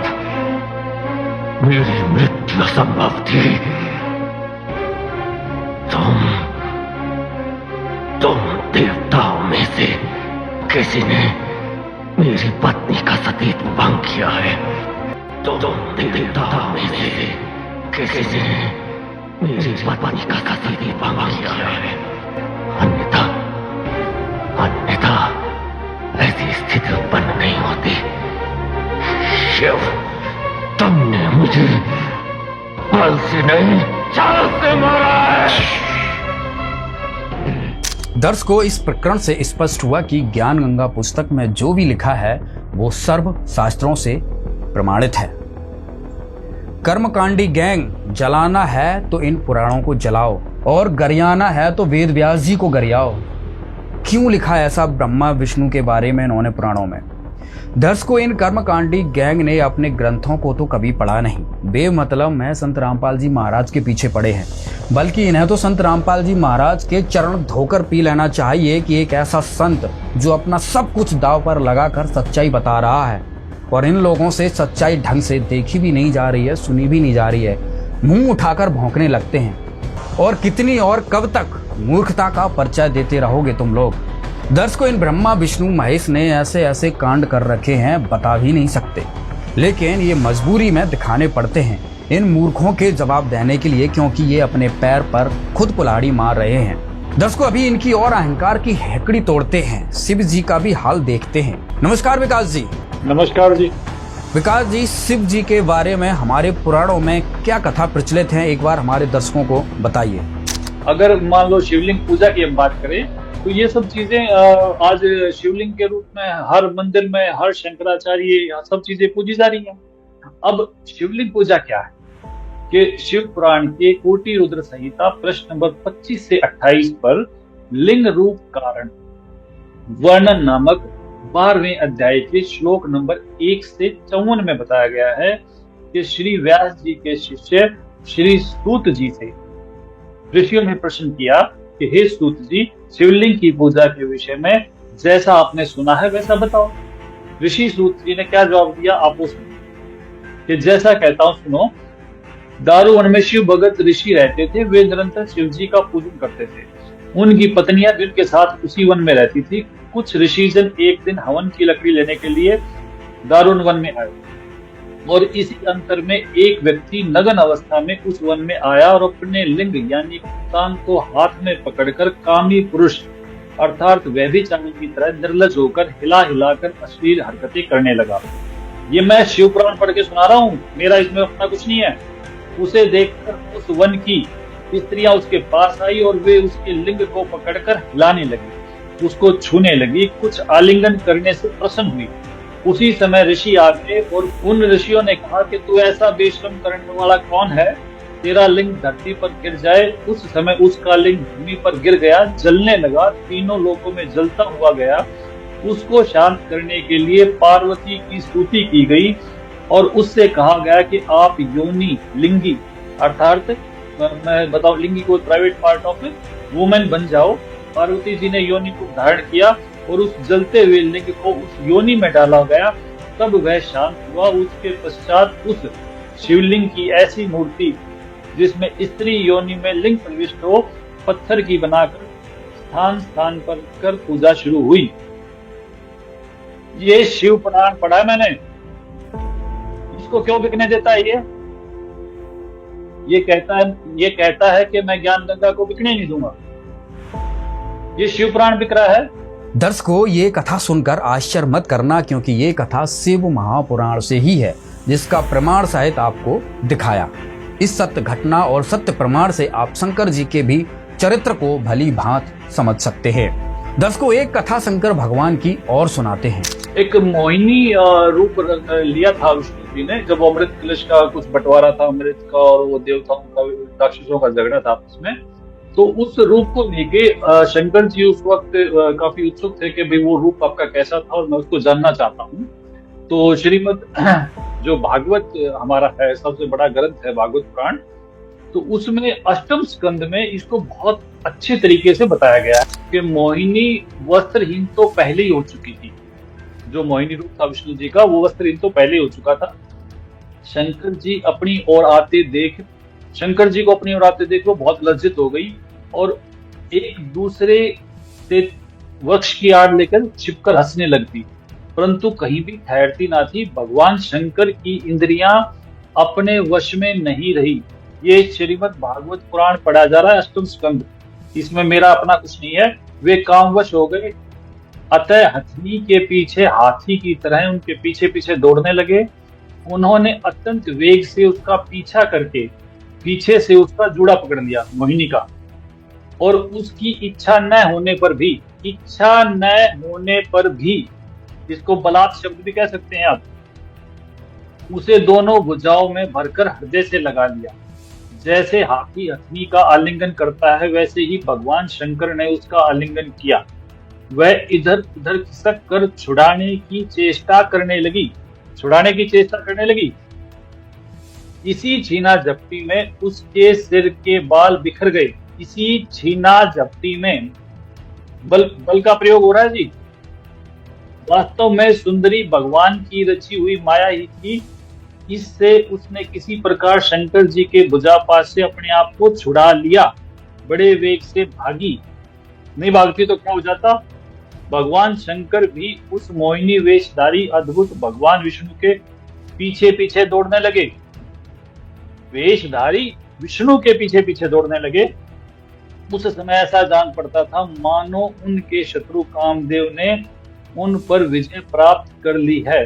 कामुक हथनी के पीछे दौड़ने वाले मदोन्मत हाथी के समान वे मोहिनी के पीछे पीछे दौड़ रहे थे। यद्यपि भगवान शंकर का वीर्य अमोघ है, फिर भी मोहिनी की माया से वह संखलित हो गया। हाजी सनातन प्रेमियों, क्या विचार है? ज्ञान गंगा में लिखी सच्चाई गंदी गंदी बातें दिख रही थीं। अब इन पुराणों में ब्रह्मा विष्णु महेश की इन कथाओं में इनके कारनामे क्या दिख रहे हैं? अब डालो फेसबुक पर पोस्ट, चलाओ लाइव, बताओ कहाँ फूंकोगे इन पुराणों को, कहाँ आंदोलन करोगे? गीता प्रेस गोरखपुर को कब फूंकने जा रहे हो? दर्शकों, जब से इस राक्षस हिमांशु ने इन किताबों को फाड़ा है, जलाया है, तभी से उत्तराखंड में भी संत रामपाल जी महाराज के भक्तों में काफी रोष है। देखिए हमारी एक रिपोर्ट। सत्य हमेशा कड़वा होता है और इसीलिए कुछ लोग इसे निगलने की बजाय इस पर उंगलियां उठाने लगते हैं। ऐसा ही उत्तराखंड का एक महाठग है हिमांशु जोशी, जिसके आए दिन सोशल मीडिया पर बयान वायरल होते हैं। हमारी आईडी हमेशा भड़काऊ बयानों के अंतर्गत ही रहती है। इस महाठग का ये कहना है कि संत रामपाल महाराज की जितनी भी पुस्तकें हैं, जितने भी आश्रम हैं, वे सभी फर्जी हैं। आश्रम हल्द्वानी में खड़ा हो गया, किसने इसके लिए अनुमति दी है? कौन ऐसा सनातन का द्रोही है? और कई सारी ऐसी किताबें उसके द्वारा छापी जा रही हैं, वितरित की जा रही हैं, जिसके लिए भी कोई प्रमाण उसके पास वैध लाइसेंस नहीं है। कि ऐसा आश्रम हल्द्वानी में कैसे बन गया है जिसकी कोई वैधता नहीं है, जिसका कोई लक्ष्य नहीं है, कोई विजन नहीं है, जो सनातन धर्म के खिलाफ जाकर के काम कर रहा है। और अपने आप को सनातन हितैषी बताने वाले हिमांशु जोशी का आज पूरा काला चिट्ठा इस वीडियो में खुलकर रहेगा। हिमांशु जोशी का ये कहना है कि संत रामपाल महाराज और संत रामपाल महाराज के अनुयायी अनपढ़ हैं, वे कुछ नहीं जानते। पहाड़ के लड़के, पहाड़ की महिलाएं, हल्द्वानी के रिक्शे ठेले वाले, ऐसे लोग जो अपने सनातन धर्म की जानकारी नहीं रखते हैं, उनके पास समय ही नहीं है, उनके जिंदगी में सिर्फ दिन भर कमाना और शाम को खाने का वो चीजें हैं। तो ऐसे लोगों को ये लोग टारगेट करते हैं जिन्होंने अपने धर्म के ग्रंथ कभी नहीं पढ़े। आज उसके सभी दावों का यहाँ पर काउंटर होगा। हमारे साथ पवित्र शास्त्र मौजूद हैं और संत रामपाल महाराज की विवादित पुस्तकें जो सोशल मीडिया पर आए दिन वायरल हो रही हैं। लाइव में इन पुस्तकों को टेलीकास्ट किया जा रहा है। इन पुस्तकों में कुछ ऐसी बातें लिखी हैं जिनका खंडन करते हुए हिमांशु जोशी रोज वीडियोस बना रहा है। तो सबसे पहला सवाल ये रहेगा कि आखिर संत रामपाल महाराज ने ऐसा क्या इन पुस्तकों में लिखा है जो समाज से हटा देनी चाहिए, इनको बैन कर देना चाहिए? क्या बताएंगे? संत रामपाल जी महाराज जी ने इस पुस्तकों में जो भी लिखा है वो तथ्यों के आधार पर लिखा है और सदग्रंथों के गूढ़ रहस्यों को दिखाया है। इसमें संत रामपाल जी महाराज जी ने अपने पास से इसमें से कुछ नहीं लिखा है। जो ग्रंथों में लिखा हुआ है वही इस पुस्तक में लिखा है और सत्य को इस पुस्तकों में दिखाया है। तो हिमांशु जोशी जैसे जो बकवासी आदमी है वो अपने पास से निराधार बातें कर रहे हैं, उनको ऐसी बकवास नहीं करनी चाहिए। देखिए, संत रामपाल महाराज की जितनी भी पुस्तकें हैं उन पर लगातार सवाल उठ रहे हैं। हिमांशु जोशी ने गुरु परंपरा में रह के अपने वेदों का अध्ययन नहीं करा है, इसलिए वो मूर्खतापूर्ण बातें समाज में फैला रहा है और भ्रमित कर रहा है। मैं आपके माध्यम से जोशी जी को बता देना चाहता हूँ कि जोशी जी, वो समय गया जब लोग सनातन के नाम पे भुगला दिए जाया करते थे, क्योंकि आज का समाज पढ़ा लिखा शिक्षित समाज है सर। तो अपने धर्म शास्त्रों में खोलकर खुद चेक कर सकता है कि संत रामपाल जी महाराज जी ने जो भी बताया है, गायत्री के साथ जो भगवान ब्रह्मा जी ने संभोग किया, ये हमारे पुराणों के अंदर पहले से ही लिखा है। आपने कभी गुरु परंपरा में रह के हिमांशु मेरे भाई कभी इन शास्त्रों का अध्ययन किया होता ना तो आप समझ जाते। भाई, आप जोशी तो हो मगर ब्राह्मण हो। कभी ब्राह्मण गुरु परंपरा में रह के आपने इन सारे धर्म शास्त्रों का अध्ययन किया होता ना, तो आज ऐसी मूर्खतापूर्ण बातें नहीं करते। आप सिर्फ ज्ञान गंगा नामक पुस्तक को लेके चलते रहते हो, ठीक है। आपने कभी वेद देखे हैं? वेदों का बात करते हो, आप सनातन की बात करते हो, आप जानते हो सनातन क्या होता है, आप वेदों की बात करते रहते हो।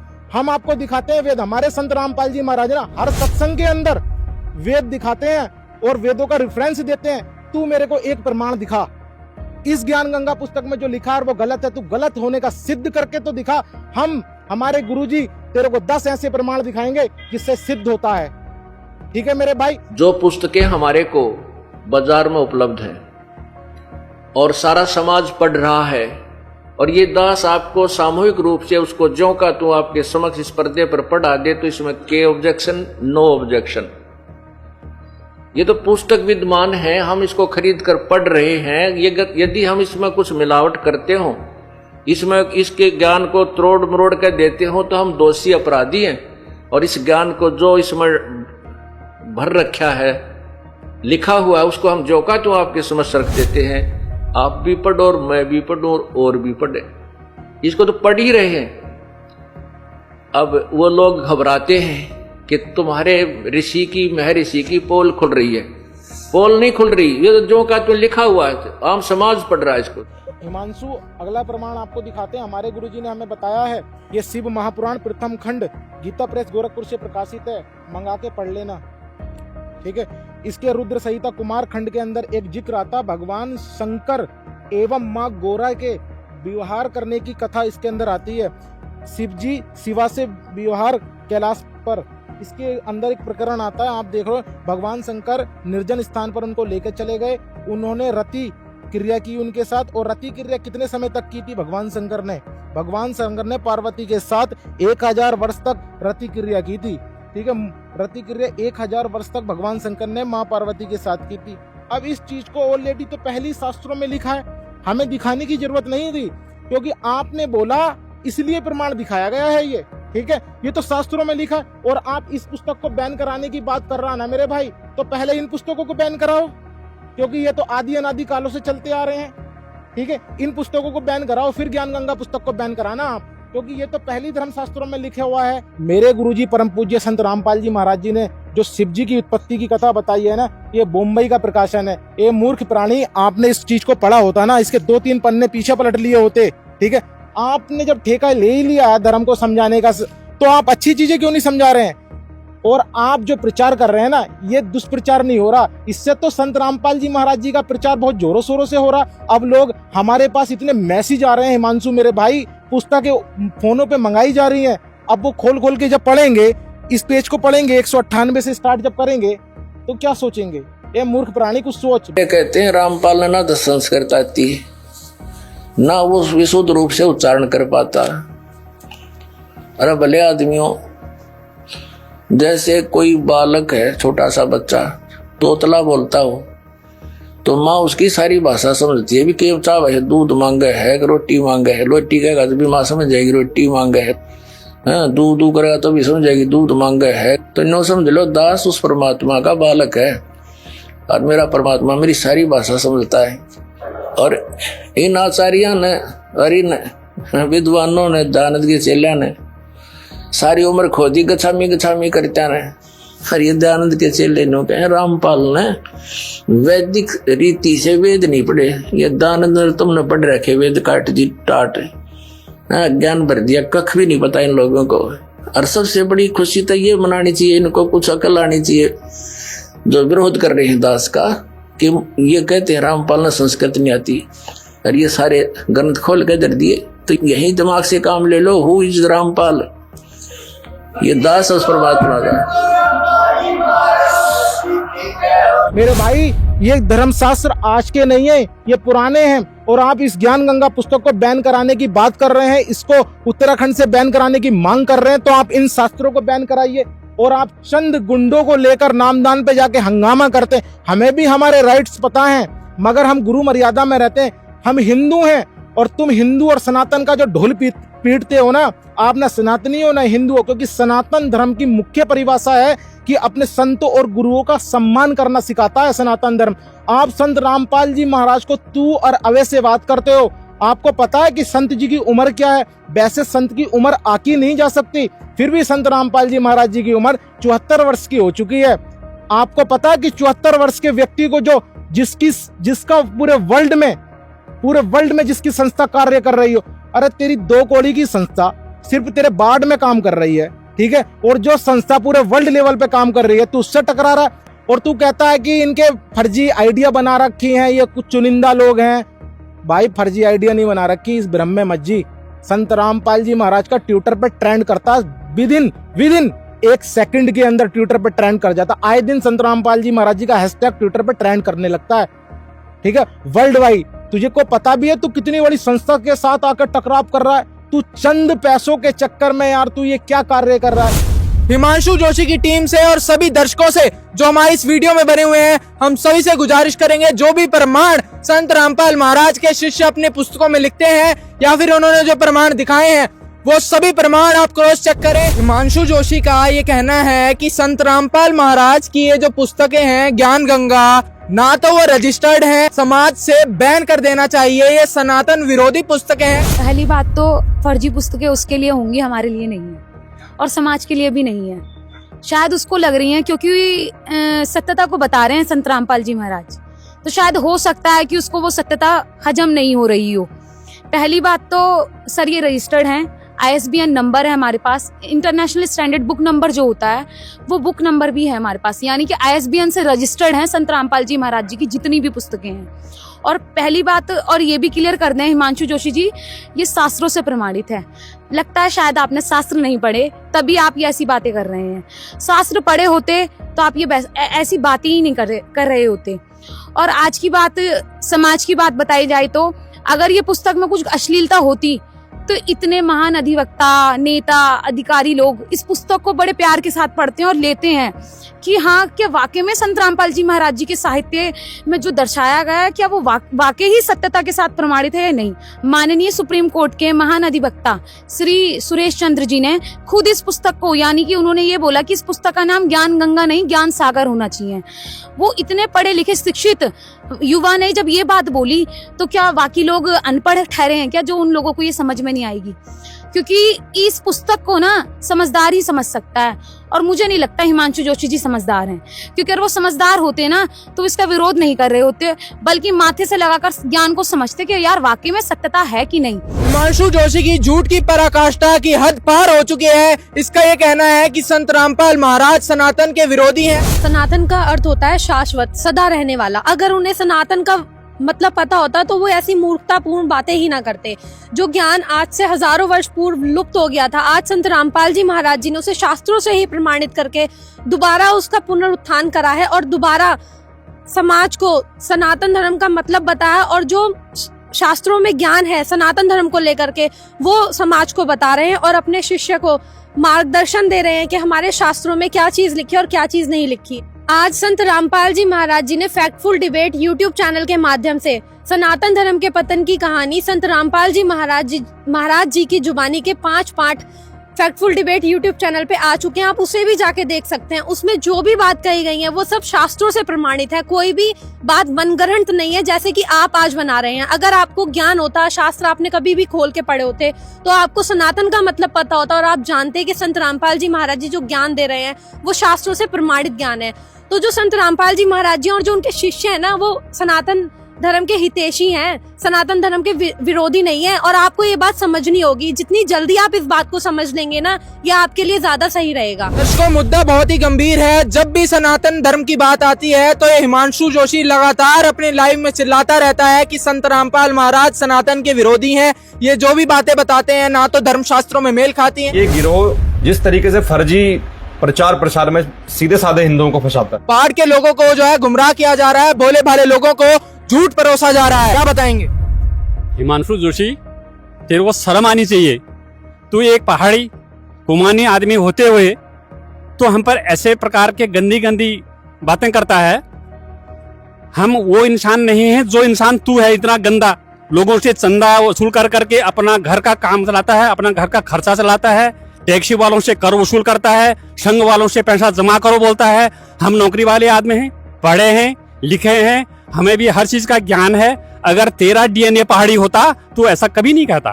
तू हल्द्वानी में आकर के अपनी जात औकात भी भूल गया है। हम पढ़े लिखे हैं, अगर तू पढ़ा लिखा है तो ज्ञान चर्चा के लिए आजा। दिन का है दिन आता हूँ, रात का है रात आता हूँ, चारों हमेशा तेरे लिए दरवाजे खुले पड़े हैं अगर ज्ञान चर्चा करना चाहता है। अगर तू इंसान है, ब्राह्मण का बच्चा है तो ज्ञान चर्चा कर। अगर उग्रवादी करना है तेरे लिए पुलिस और प्रशासन साथ में है। अभी भी वक्त है। रावण ने राम को समझने की कोशिश नहीं करी, उसका विनाश हुआ, और जिसने भी संतों को सताया उसका भी विनाश हुआ। तेरे को तो न अध्यात्म का ज्ञान है, न पुस्तकों का ज्ञान है, न अपने ब्राह्मणपन का ज्ञान है। कहते हैं करनी तज कथनी कही, अज्ञानी दिन रात कुकर जो भौंकत फिरा सुनी सुनाई बात। हिमांशु जोशी जो है लोगों को केवल बरगला रहा है, इसका कोई उद्देश्य नहीं है। यह आरएसएस के नाम से आरएसएस को भी बदनाम कर रहा है।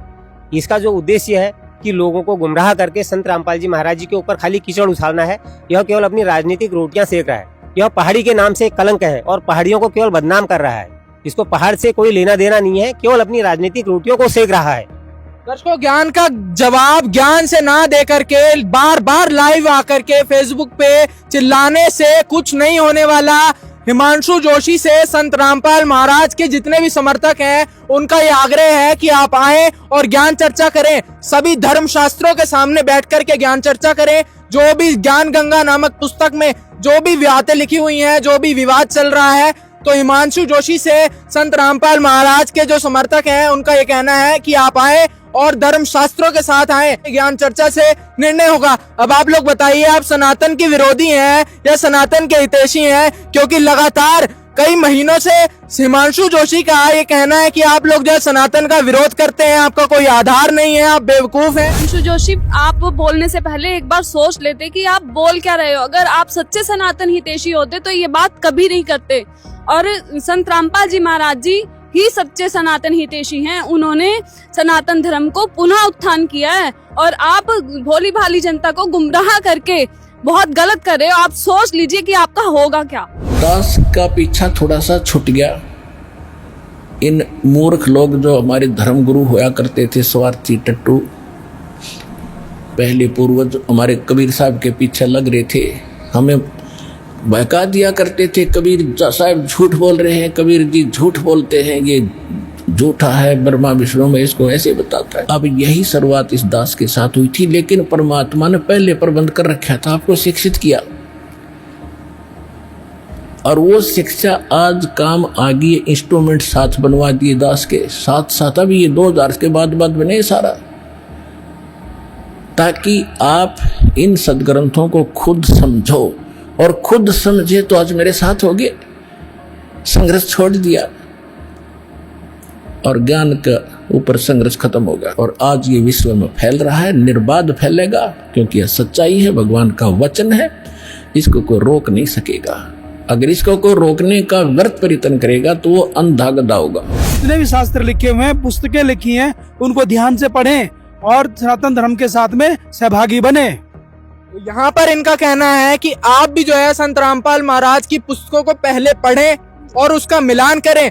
इस पवित्र समाज में फुहड़ता ना परोसें। ऐसे न्यूज की भी आपसे गुजारिश है कि बिना प्रमाणों के, बिना तथ्यों को जाने सिर्फ और सिर्फ लाइव टीवी चैनलों पर चिल्लाने से बात नहीं बनेगी। समाज पढ़ा लिखा है, संत रामपाल महाराज के समर्थक पढ़े लिखे हैं, कोई बेवकूफ नहीं है कि उनका सिर्फ और सिर्फ यही कहना है कि आप ज्ञान का उत्तर ज्ञान से दें। बार बार चैनल्स पर चिल्लाने से जो है बात नहीं बनने वाली। हमारे लोगों का, सीधे साधे लोगों का जो उनकी धार्मिक आस्था है उसका फायदा उठा करके उनका माइंड वॉश कर रहे हैं, उनका गलत रास्ते पर लेके जा रहे हैं। हिमांशु जोशी का जो ये कहना है कि संत रामपाल महाराज के जितने भी नाम दीक्षा केंद्र हैं, जितने भी लोग संत रामपाल महाराज से जुड़ते हैं, या उनका जो है माइंड वॉश कर दिया जाता है, उनको जो है ब्रेन वॉश करके अपने आश्रम में जोड़ लिया जाता है। कि आप इतने दिन से ज्ञान गंगा पुस्तक के प्रति इतना विरोध कर रहे हैं, आपने कितने लोगों का माइंड वॉश कर दिया? आपके कहने से लोग भ्रमित नहीं होंगे, शिक्षित हैं, क्योंकि चाहे आप कितनी कोशिश कर लो पर आपके कोशिश करने से ना हमारा माइंड वॉश होगा। और आप कह रहे हैं ना संत रामपाल जी महाराज जी हमारा माइंड ब्रेन हमारे माइंड का वॉश करते हैं। संत रामपाल जी महाराज जी किसी के माइंड का वॉश नहीं करते, सब पढ़े लिखे हैं, भगवान ने बुद्धि दी है और भगवान ने अपने ज्ञान को बताने के लिए शास्त्र दिए हैं। और आज जैसे कि इस भारत का संविधान भारत के लोगों के लिए बहुत महत्वपूर्ण है, ऐसी ही हर एक धर्म के लिए उसके शास्त्री उसका संविधान है। और हिंदू धर्म के शास्त्री हिंदू धर्म यानी सनातन धर्म के शास्त्र हैं। और आज संत रामपाल जी महाराज जी वास्तविक सनातन हितैषी हैं, क्योंकि वो हमें हमारे संविधान का हमें ज्ञान करा रहे हैं। अगर हम अपने संविधान को ना माने तो हम दोषी कहलाएंगे, और आप अपने संविधान को नहीं मान रहे हो तो दोषी तो आप हो या हम। अब आप खुद सोच लीजिए कि सनातन हितैषी कौन है और सनातन विरोधी कौन है। तो यहाँ पर संत रामपाल महाराज के समर्थकों का यही कहना है कि बिना तथ्यों के बात आप जो कर रहे हैं उससे कब काम नहीं चलने वाला है। आप लोग पहले रिसर्च करें, फिर संत रामपाल महाराज के ज्ञान पर सवाल उठाएं। अपने आत्माओं इन्होंने ऐसा जुल्म कर रखा है, ये हितैषी नहीं है किसी जनता के। हितैषी होते स्वीकार करते कि सच्चे गलती हो रही है और प्रमाण दिखा रहा हूं, फिर भी ना मानने देते। तो इन जैसे तो दुष्ट हो ही नहीं सकते धरती पे। ये आचार्य क्या आचार्य है फिर, ये जो सच्चाई को जनता से दूर रखने के लिए जुल्म करवा दिया। दूसरा, संत रामपाल महाराज के समर्थकों पर यह सवाल उठ रहा है। हिमांशु जोशी का ये कहना है कि संत रामपाल महाराज के नाम दीक्षा केंद्र से महिलाओं को गायब किया जाता है, उनके साथ जो है गलत काम किए जाते हैं। हल्द्वानी उत्तराखंड में जो नाम दीक्षा केंद्र बनाया गया है वहां पर महिलाओं के साथ जो है गलत कार्य होते हैं। आप लोग जो है उत्तराखंड के ही निवासी हैं। अब मैं आपसे जानना चाहूंगा, आप लोग भी पढ़े लिखे हैं, अब आप इस विषय पर क्या बताना चाहेंगे? क्या गलत काम होते हैं ऐसे नाम दीक्षा केंद्रों में? जो हिमांशु जोशी जी ने ये बात कही है कि ये यहाँ पे औरतों को या महिलाओं को यहाँ से सप्लाई किया जाता है, सबसे पहली बात तो उन्होंने अपनी अज्ञानता का परिमाण खुद ही दे दिया कि वो कितने पढ़े लिखे हैं, कितने समझदार है। वो इतनी बड़ी बात बोल रहे हैं, ये छोटा मोटा काम होता है क्या? यहाँ से उठाया और वहां पे ट्रांसफर कर दिया। हिमांशु जोशी जी, आप सोच समझ के बोलिए जो आप ये बात बोल रहे हो।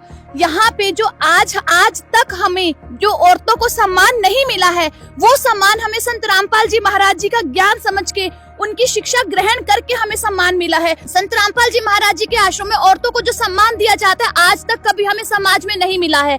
संत रामपाल जी महाराज जी के जो उद्देश्यों में दो सबसे बड़े उद्देश्य ये है, भ्रूण हत्या को खत्म करना। क्या आप आज तक भ्रूण हत्या के खिलाफ कुछ कदम उठा पाए हैं? संत रामपाल जी महाराज जी ने इसके खिलाफ भी कदम उठाया है। दूसरा, दहेज, जो आज सबसे बड़ा श्राप बन चुका है एक औरत के लिए कि दहेज नहीं होगा तो उसकी शादी नहीं होगी, या तो उसके माँ बाप उसे मार देंगे या फिर वो ससुराल जाके जला दी जाएगी। क्या आपने इसके खिलाफ कभी कोई कदम उठाया है? संत रामपाल जी महाराज जी ने उठाया है। संत रामपाल जी महाराज जी ने हमें खुल के सांस लेने का मौका दिया है। संत रामपाल जी महाराज जी के आश्रम में दहेज मुक्त शादियां कराई जाती हैं।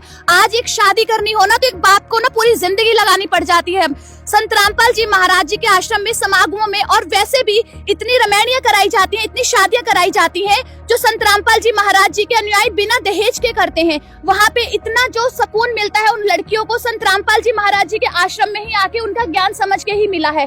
और दूसरा, जो आप संत रामपाल जी महाराज जी को ऊपर इल्जाम लगा रहे हैं कि वो यहाँ पे औरतों का व्यापार करते हैं, यहाँ से वहाँ ट्रांसफर करते हैं, क्या आप छोटी मोटी चीज समझ रहे हैं? क्या आप इससे ये भी कहना चाह रहे हैं कि जो हमारी सरकार है वो अंधी है, उन्हें दिख नहीं रहा है यहाँ से हम कैसे औरतों को ले जाया जाएगा? आप जो ये अपमान कर रहे हैं हम बहनों का, उत्तराखंड की बहनों का, इसके साथ साथ पूरे समाज का आप संत रामपाल जी महाराज जी पे ये इल्जाम लगा रहे हैं, ये हमारा अपमान कर रहे हैं। आप कहना ये चाहते हैं कि हम लोगों को ज्ञान नहीं है, हम लोग अंधे हैं। और दूसरी बात, आप ये सोचिए कि हमारे भाई, हमारे बाप हम लोगों को वहाँ पे जाने दे रहे हैं तो इसका मतलब उन्होंने वहाँ पे कुछ अच्छा देखा होगा तभी वो हमें जाने दे रहे हैं। वो वहाँ पे अगर आप अपनी बहन बेटियों को ऐसी जगह पे छोड़ देंगे कि जहाँ पे ये गलत काम होते होंगे, तो आप खुद सोचिए कि हम इतने अनुयायी हैं, इतने भाई बहन हैं जो हमारे, वो हमें वहाँ पे कैसे जाने दे रहे हैं अगर वहाँ पे कुछ गलत होता है। तो आप बोलने से पहले कुछ भी सोचिए, आप सर्च कीजिए। आप मुंह में आई बातें बोल दे रहे हैं, आपको पता भी है आप क्या बोल रहे हैं। आप अपनी अज्ञानता का प्रमाण दे रहे हैं यहाँ पे कि आप पढ़े लिखे नहीं है। आप हम अनुयायियों पे जो उंगलियां उठा रहे हैं ज्ञानता का, अनपढ़ होने का, आप सबसे बड़ा परिमाण आप दे रहे हैं कि आपको बिल्कुल भी ज्ञान नहीं है। आप बिना सोचे समझे इन बातों को बोल दे रहे हैं। आप एक बार सोचो तो सही आप बोलने से पहले। हिमांशु जोशी को इतनी अभद्र टिप्पणी करते हुए शर्म नहीं आती? मैं भी किसी की बेटी हूँ, किसी की बहन हूँ। हमारे माँ बाप पागल नहीं है जो अपनी बेटी को किसी के साथ ऐसे छोड़ देंगे जहाँ पे गलत काम करते होंगे।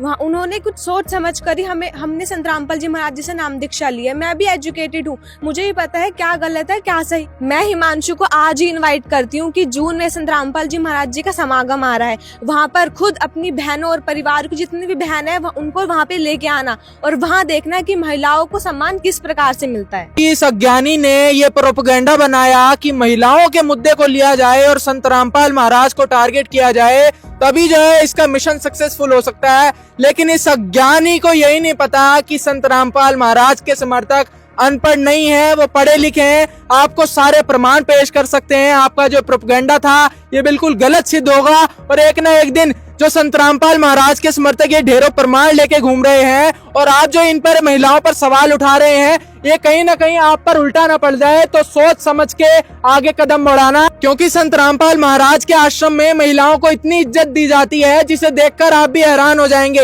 एक बार सोच जरूर लेना संत रामपाल महाराज के आश्रमों में क्या होता है, पहले उसकी जानकारी पता कर लेना, फिर उन पर सवाल करना। दूसरा अब आप लोगों पे ऊपर मैं सवाल करना चाहूंगा। इनका ये कहना है कि संत रामपाल महाराज के जितने भी आश्रम हैं उनका कोई उद्देश्य नहीं है, लोगों को बेवकूफ बनाया जाता है, दान का पैसा ठगा जाता है, आपसे पैसा ऐंठा जाता है, लोगों को बेवकूफ बना के लोगों को सैलरी पर रखा जाता है। पहले तो मैं आपके माध्यम से इस हिमांशु जोशी से कहना चाहूंगा, ये 2 कौड़ी का लड़का, छपरी लड़का, इसने 2024 के अंदर एक संस्था रजिस्टर्ड करा ली आरएसएस के नाम से और असली आरएसएस को ये बदनाम करने का काम कर रहा है। आपके माध्यम से जो विश्व की इतनी बड़ी संस्था है हिंदुत्व का प्रचार करती है उसको बदनाम कर रहा है एक फर्जी आरएसएस के नाम से। इसने 2024 में एक संगठन बनाया 4 लड़कों को रखकर और ये मेरे से पूछ रहा, हमारे गुरुजी से पूछ रहा उसका दान का पैसा कहाँ लाते। ये टपरी 2 कौड़ी का लड़का ये वसूली करता है, 500 रुपए की वसूली करता है। इसके ऊपर कितने एलिगेशन है मैं अभी आपको प्रूफ करूंगा। इसकी एफआईआर की कॉपी हमारे पास है सर, अभी हम आपको प्रूफ करके दिखाएंगे। साथ ही साथ संत रामपाल जी महाराज जी के ट्रस्ट में जाके ये खुद पूछ सकता है कि संत रामपाल जी महाराज जी उस पैसे को कहाँ खर्च करते हैं। अभी सनातन की बात कर रही थी, मैं इस 2 कौड़ी के लड़के से पूछना चाहता हूं कि इसने आरएसएस जो अपनी संस्था खोली है इसने हिंदुत्व के लिए क्या किया है, मेरे को एक भी पॉइंट बता दे। संत रामपाल जी महाराज जी सच्चे सनातनी हितैषी हैं और ये जय श्री राम का नारा लगाता है। मैं इससे पूछना चाहता हूं राम को मानता है, सिर्फ ये राम की नहीं मानता। हमारे गुरुजी राम को मानते भी हैं, राम की भी मानते हैं। संत रामपाल जी महाराज ने अयोध्या में अभी जो राम मंदिर का भव्य निर्माण हुआ था उसके अंदर संत रामपाल जी महाराज ने 1 महीने का निःशुल्क भंडारा लगाया था राम भक्तों के लिए। तो संत रामपाल जी कैसे हिंदू विरोधी हो सकते हैं। ये श्री राम का नाम के आगे हिंदुत्व को बदनाम करने का कार्य कर रहा। और रही बात दान की, तो एक बार आश्रम में आए, आश्रम में पूछे, वेरिफिकेशन करे, हम इसका आदर सम्मान करेंगे, इसको सारी डिटेल प्रोवाइड कराई जाएगी। क्या ये अपनी संस्था की एक भी हमें डिटेल दे सकता है? ये झूठा है। यहाँ पर ये सवाल उठता है कि संत रामपाल महाराज के आश्रम में जितना भी दान का पैसा आता है उसे जो है मिसयूज किया जाता है। और आप लोग मुझे बताओ कि आप जो दान का पैसा आपके आश्रमों में आता है आप उससे क्या करते हो? संत रामपाल जी महाराज जी के आश्रमों में सदाव्रत भंडारा चलता रहता है और साल में 6 भंडारे होते हैं जहाँ पे लाखों लोग वहाँ पे भंडारा करके जाते हैं। चाहे बाढ़ हो, भूकंप या महामारी, संत रामपाल जी महाराज और उनके अनुयायी हमेशा ही जरूरतमंदों के लिए सबसे आगे खड़े रहते हैं। कोविड महामारी के दौरान संत रामपाल जी महाराज के आश्रमों से करोड़ों लोगों के लिए भोजन, दवाइयां और जीवन रक्षक सामग्रियां उपलब्ध कराई गई। चाहे गरीब की मदद हो या किसी शोषित और पीड़ित वर्ग के हक और सम्मान की लड़ाई, संत रामपाल जी महाराज ने हमेशा ही उनकी दबी आवाज को सरकारों तक पहुंचाया है और उन्हें उचित न्याय दिलवाने में अहम भूमिका अदा की है। समाज में आध्यात्मिक और सामाजिक मूल्यों के प्रति जागरूकता लाने में संत रामपाल जी महाराज हर कदम पर मानवता के सच्चे सेवक साबित हुए हैं। ये मूर्खपूर्ण बातें कैसे ये कर रहा है, इसको क्या पता कि वो पैसा कहाँ से आता है। पहली बात तो इसको पूछने का अधिकार ही नहीं है कि पैसे के बारे में, कि पैसा कहाँ से आता है, कहाँ खर्च होता है। संत रामपाल जी महाराज जी के आश्रमों में जाके निरीक्षण करके आए तब इसकी आंखें खुलेंगी कि पैसे का कहाँ यूज होता है। तो दर्शकों यहाँ आपको बता दें संत रामपाल महाराज के देश भर में 12 सतलोक आश्रम हैं और उनमें लगातार निःशुल्क 3 दिन जो है समागमों में भंडारा किया जाता है। और जितने भी आश्रम हैं वहाँ पर आप कभी भी जाएं, वहाँ पर 24 घंटे जो है भंडारा चलता है। हिमांशु जी को कुछ पता तो है नहीं, ये खाली भाई हुआ भाई करते रहते हैं। जो हमारे संत रामपाल जी महाराज है ना, 1 रुपया भी वो ऐसे ही नहीं व्यर्थ कर देते। ये जो भंडारे कराते हैं ना, हमारे गुरुजी के 3 दिन भंडारे चलते हैं और निःशुल्क चलते हैं। कहीं पे भी चले जाइए आप 12 आश्रमों में, आपसे 1 रुपया नहीं लिया जाएगा। चाय बिस्किट बिस्तर आदि से आपको निःशुल्क सेवा करी जाएगी। कुछ भी आप, अगर आप रात को 12 बजे भी जा रहे हो ना, तो हमारे संत रामपाल जी महाराज जी के सारे अनुयायी आपको 12 बजे निःशुल्क भंडारा कराएंगे। ऐसे नहीं कि आपसे अलग से पैसे लिए जाएंगे। बार बार जो ये सवाल उठता है कि संत रामपाल महाराज के या तो आश्रम हो या उनके नाम दीक्षा केंद्र हो, सभी में जाते हैं जो भोले भाले श्रद्धालु हैं उन पर सवाल उठाते हैं और जो है उनसे एंट्री के नाम पर चार्ज काटा जाता है, नाम दीक्षा की फीस ली जाती है। अब आप लोग बताओ कितने फीस जो है आप लोग चार्ज करते हो नाम दीक्षा की? सर ये सारी गलत बातें झूठ है। संत रामपाल जी महाराज के आश्रम में हम भी जाते हैं, वहाँ पर कोई चार्ज किसी तरह का नहीं लिया जाता। किसी तरह का कोई वहाँ पर ना बेड का होता है, ना खाने पीने का होता है, सोने किसी चीज का कुछ चार्ज नहीं होता। ये बकवादी आदमी है, ऐसे झूठ बोल रहा है, ऐसा कुछ भी नहीं होता। वहाँ पर सब कुछ निःशुल्क होता है। और तो और रह गया, ऊपर से किसी की तबीयत खराब हो तो खिचड़ी दलिया उसका देख रेख भी अलग से की जाती है और साथ में दवाइयाँ भी उपलब्ध कराई जाती हैं। किसी तरह का कोई वहाँ पर निःशुल्क रहता है, कुछ भी नहीं लिया जाता वहाँ पर। इस अज्ञानी का ये कहना है कि संत रामपाल महाराज के जितने भी आश्रम हैं वहाँ पैसा ठगा जाता है। संत रामपाल महाराज की संस्था का कोई भी उद्देश्य नहीं है और ना ही संत रामपाल महाराज का कोई उद्देश्य है। वो खाली में जो है लोगों को बरगला रहे हैं। अब आप क्या बताएंगे? सर मैं हिमांशु को बताना चाहूंगी, जो इन्होंने इतनी बड़ी टिप्पणी करी है कि संत रामपाल जी महाराज जी का कोई उद्देश्य नहीं है, तो मैं सबसे पहले इन्हें क्लियर कर दूं कि संत रामपाल जी महाराज जी का सबसे पहले जो मुख्य उद्देश्य है वो ये है कि पूरे विश्व में सद्भक्ति का ज्ञान प्रचार करके उनको मोक्ष प्राप्त कराना है। हिमांशु को ये बताना चाहती हूँ, एक बार आप यहाँ पे जो संत रामपाल जी महाराज जी के मुख्य उद्देश्य का जो पोस्टर लगा हुआ है हिमांशु जी को दिखाए कि यहाँ पे जो सबसे पहले है सद्भक्ति का प्रचार करते हैं, जाति पाति का विरोध करते हैं। संत रामपाल जी महाराज जी नैतिक और आध्यात्मिक जागृति लाना चाहते हैं। जो यहाँ पे लोगों के अंदर एक फैली हुई है कि भाई हम नशा जो आजकल यूथ कर रही है उससे छुटकारा दिलवाते हैं संत रामपाल जी महाराज जी। नशे के विरोधी हैं संत रामपाल जी महाराज जी। संत रामपाल जी महाराज जी का कोई भी अनुयायी कभी भी किसी तरह का कोई नशा करता हुआ नहीं मिलेगा। आपकी तरह नहीं है कि नशा चढ़ाया और कुछ भी किसी के खिलाफ बोल दिया। संत रामपाल जी महाराज जी और उनके अनुयायी पूरी होशों में सारे काम करते हैं। संत रामपाल जी महाराज जी शांति और भाईचारे का प्रचार करते हैं। संत रामपाल जी महाराज जी किसी भी तरह की आपकी तरह सड़कों पे उतरने के लिए नहीं कहते अपने अनुयायियों को। संत रामपाल जी महाराज जी हर तरह से शांति का प्रचार करते हैं। इस अल्पज्ञानी हिमांशु की बौखलाहट आपको लगातार चैनल्स पर देखने को मिलेगी, कभी फेसबुक लाइव पे, कभी यूट्यूब पे। इसके बौखलाहट का ये कहना है कि संत रामपाल महाराज के जो नाम दीक्षा केंद्र उत्तराखंड में खोले हुए हैं, हल्द्वानी में जो नाम दीक्षा केंद्र जो बना हुआ है उसको इसकी जो फर्जी आरएसएस की कमेटी है ये बंद करवा के छोड़ेगी। उत्तराखंड में एक भी समर्थक संत रामपाल महाराज का नहीं बचेगा। मेरी इतनी हिम्मत नहीं है जो किसी नामदान पे कोई उंगली उठा सके। अगर हिम्मत है, अगर तेरे अंदर तो कोई करा के देगा बंद, कैसे कराएगा? हिमांशु जोशी से कहना चाहता हूँ, हम कानून का सम्मान करते हैं, वरना उस हल्द्वानी पे एक एक रोड पे ना एक एक घर के सामने रामपाल जी के भगत ही खड़े होंगे। हम कानून का सम्मान करना जानते हैं। ये हमें यो उठाओ मत, हम प्यार की बात जानते हैं, प्यार से बात करेंगे, प्यार से आके आप साथ पढ़ो हमारे साथ। इसका ये कहना है कि संत रामपाल महाराज का जो हल्द्वानी में नाम दीक्षा केंद्र बनाया हुआ है वो अवैध है। इसको बनाने की परमिशन आखिर किसने दी, इसको क्यों बनाया गया है, इसको हम उखाड़ के फेंक देंगे। अब आप इसे क्या कहेंगे बताइए? पर इतना आसान नहीं है। संत रामपाल जी महाराज जी का जो आश्रम बना है प्रशासन द्वारा अनुमति लेकर बना हुआ है। और हिमांशु जोशी आपको हम ये सीधा बता दें, हमारे गुरुजी ने बताया लड़ना नहीं है और झुकना भी नहीं है, डरना भी नहीं है। हमें बताने की कोई जरूरत नहीं है कि इसका हमने रजिस्ट्रेशन किया है। हमने प्रशासन को सारी जानकारियां दे रखी हैं। हमें हिमांशु जोशी को कोई भी सबूत देने की जरूरत नहीं है। ये होता कौन है?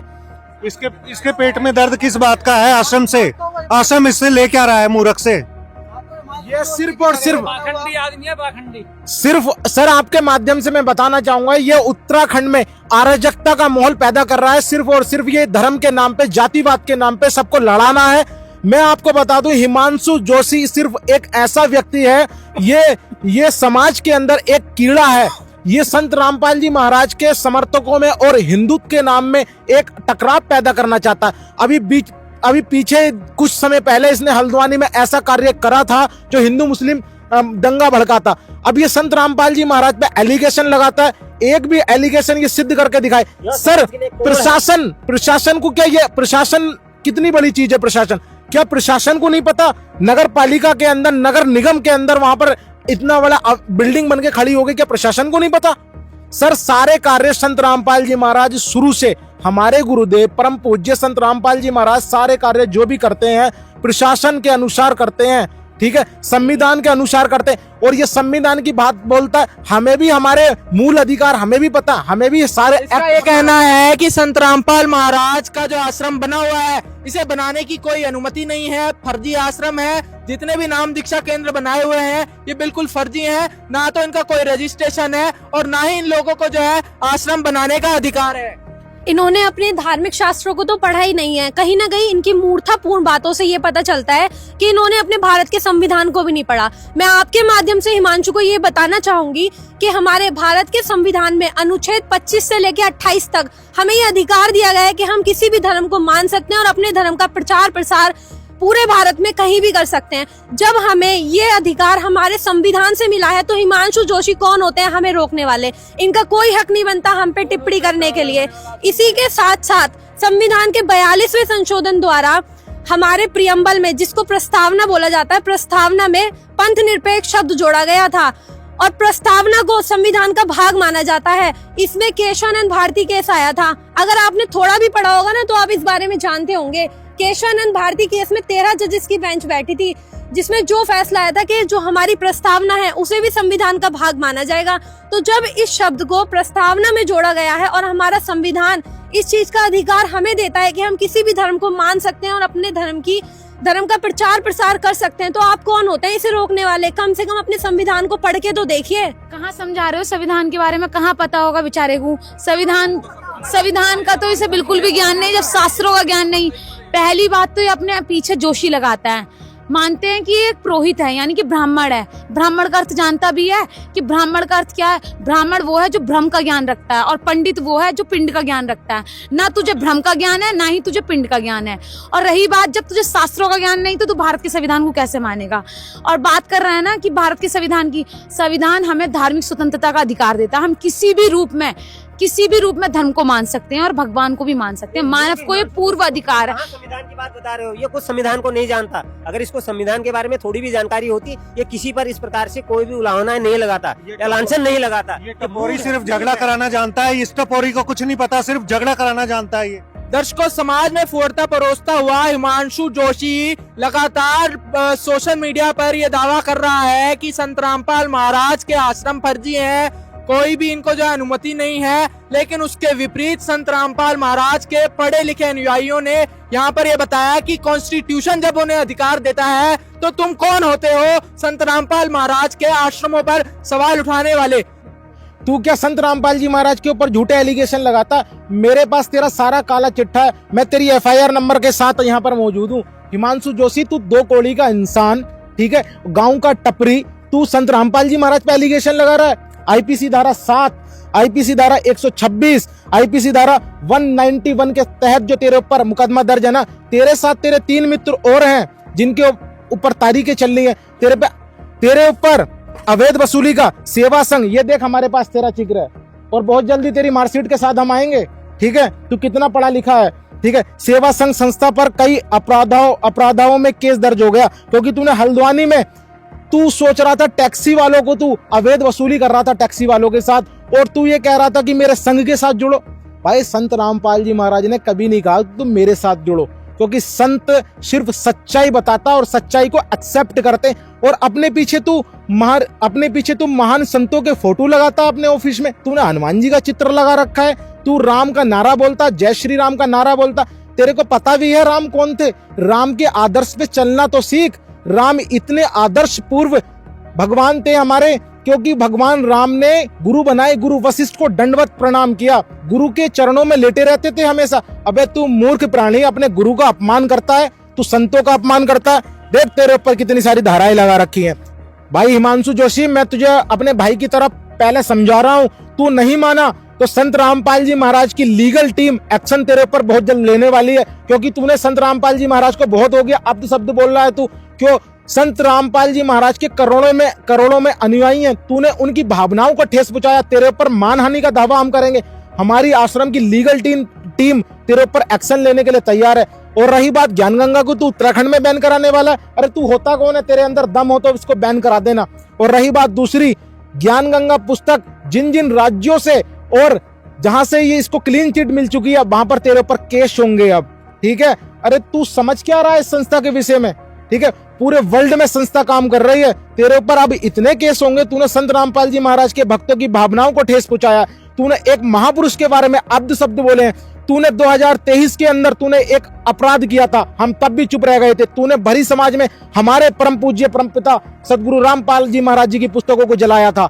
इसके अंदर उन संतों की महान बाणियां हैं, गुरु ग्रंथ साहिब जी की बाणियां हैं, इसके अंदर पाक कुरान शरीफ की बाणियां हैं। तूने सारे धर्मों की बाणियों को, अरे तू हिंदू है, इसके अंदर रामायण का जिक्र दिया है मेरे पूज्य गुरुदेव ने, इसके अंदर वेदों का जिक्र दिया है, तेरे ऊपर एक केस ये बनता है। और रही दूसरी बात, ठीक है, तूने हमारे परम पूज्य सदगुरु रामपाल जी महाराज का पोस्टर फाड़ा, ठीक है, उसको जलाया। तूने एक ऐसे महापुरुष का पोस्टर फाड़ा जिसके महापुरुष के इस पूरे वर्ल्ड में इतने मानने वाले श्रद्धालु हैं, क्योंकि हमारा संविधान हमें अधिकार देता है, मौलिक अधिकार से हम परिचित हैं। अब तू तैयार रहे, प्यार से मानता है प्यार से, नहीं तो तेरे पे कानूनी कार्रवाई हम करेंगे। सनातन धर्म का नकली ठेकेदार, ये हानिकारक कीटाणु, ये कहता है कि संत रामपाल महाराज बाबा कहलाने योग्य भी नहीं है, ये हत्याकांड में जेल की सजा काट रहे हैं, ये बाबा कहलाने योग्य भी नहीं है। इस मूर्ख प्राणी को क्या पता कि संत रामपाल जी महाराज जी पे जो झूठे एलिगेशन लगाए गए थे, उन झूठे एलिगेशनों में संत रामपाल जी महाराज 8 केस में बाइज्जत बरी हो चुके हैं। मेन केस करोथा वाला था, उसमें संत रामपाल जी महाराज जी को बाइज्जत बरी हो गए। इसकी रिसर्च ही अधूरी है, ये हमको पेश करके दिखाए। और रही बात ऐसी कि वो दिन दूर नहीं जिस दिन परम पूज्य संत रामपाल जी महाराज को भारत सरकार से क्लीन चिट मिलेगी और बहुत जल्दी बाहर होंगे। अधजल गगरी छलकत जाए, बिना ज्ञान बिना अधूरे ज्ञान के ये बकवास कर रहा है, इसको किसी चीज का पता तो है नहीं। अब गुरु जी के बारे में बोल रहा है, सतगुरु रामपाल महाराज, वो तो पूर्ण संत हैं और वो पूर्ण समाज को अच्छा ज्ञान दे रहे हैं और सभी का कल्याण करवा रहे हैं और मोक्ष दे रहे हैं। ऐसी कि संत जेल में हो, जेल से बाहर हो, क्योंकि संत तो संत होता है, क्योंकि संत की शक्ति हर जगह पर्याप्त होती है। इसको अभी मूर्ख है, इसको पता नहीं। जिस प्रकार रावण ने जिस प्रकार भगवान श्री राम को उन वस्त्रों के अंदर नहीं पहचान पाया, ये मूर्ख वही कार्य कर रहा है कि ये सोच रहा है कि एक साधारण महापुरुष आके बैठा है, सफेद रंग का कुर्ता पजामा पहन रखा है, एक साधारण व्यक्ति समझ रहा है। मगर इस मूर्ख को नहीं पता कि वो परम पूज्य परम पिता, वो अवतार के रूप में संत रामपाल जी महाराज आए हैं। इसको ये बात भी गले नहीं उतरेगी, क्योंकि ये मूर्ख है, ठीक है, क्योंकि इसे धर्म से कुछ लेना देना नहीं है, क्योंकि ये अज्ञानी है, ये चोर है, इसको सिर्फ और सिर्फ पैसे ठगने के अलावा इसको कुछ भी नहीं पता। ये हानिकारक कीटाणु है, कैसे महान संत को गालियां दे रहा है, कैसे महान संत पर अभद्र टिप्पणियां कर रहा है। ये उसके संस्कारों को दर्शाता है कि इतने महान, इतने पवित्र सनातन धर्म में होकर भी ये कैसे महान संत को गालियां दे रहा है। इस पर क्या अधिकार है इसको, ये कैसे महान संत को गालियां देने का। कब तक संत रामपाल महाराज पर झूठे आरोप लगाएगा। संत रामपाल महाराज के समर्थक यहाँ पर तैयार खड़े हैं। अब हिमांशु जोशी की इन हरकतों से साफ जाहिर हो जाता है कि उसके संस्कार कैसे हैं, उसकी शिक्षा कैसी है।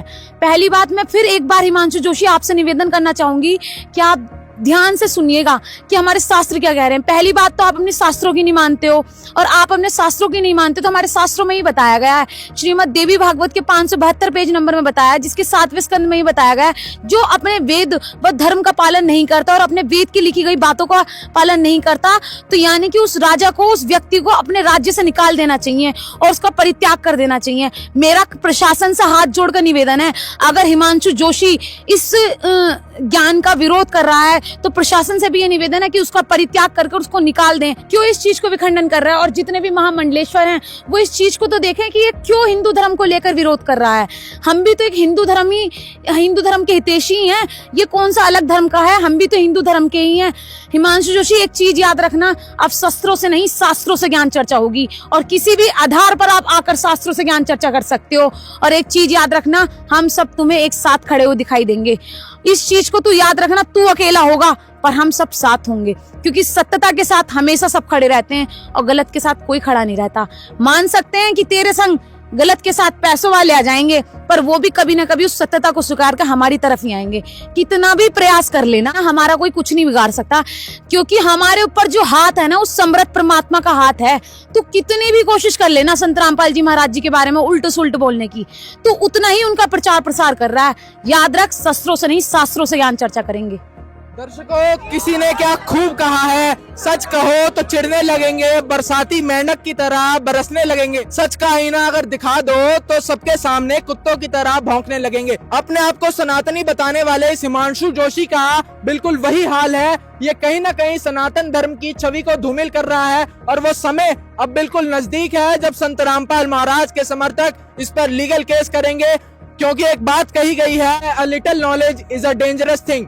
नीम हकीम खतरा है जान। लाएंगे आपके सामने इसकी ऐसी और वीडियोस, आपको इसका सारा सच हम दिखाते रहेंगे। तब तक के लिए बने रहिए हमारे चैनल के साथ। धन्यवाद। दर्शकों, आपको सभी बिंदुओं पर विस्तार से सत्य से रूबरू कराया गया। हिमांशु जोशी जैसे फर्जी कर्मकांडी गैंग का पर्दाफाश किया गया और इसके इस नफरती भाषणों, धमकी देने, सदग्रंथों के अपमान और झूठ फैलाने के आरोप में सख्त से सख्त कार्रवाई की प्रक्रिया भी शुरू हो चुकी है, क्योंकि ये हिमांशु जोशी अपने पैर पर कुल्हाड़ी मार चुका है। अंत में दो शब्द, हिमांशु जोशी धोबी का कुत्ता, घर का ना घाट का। समझदार के लिए संकेत ही काफी है। धन्यवाद।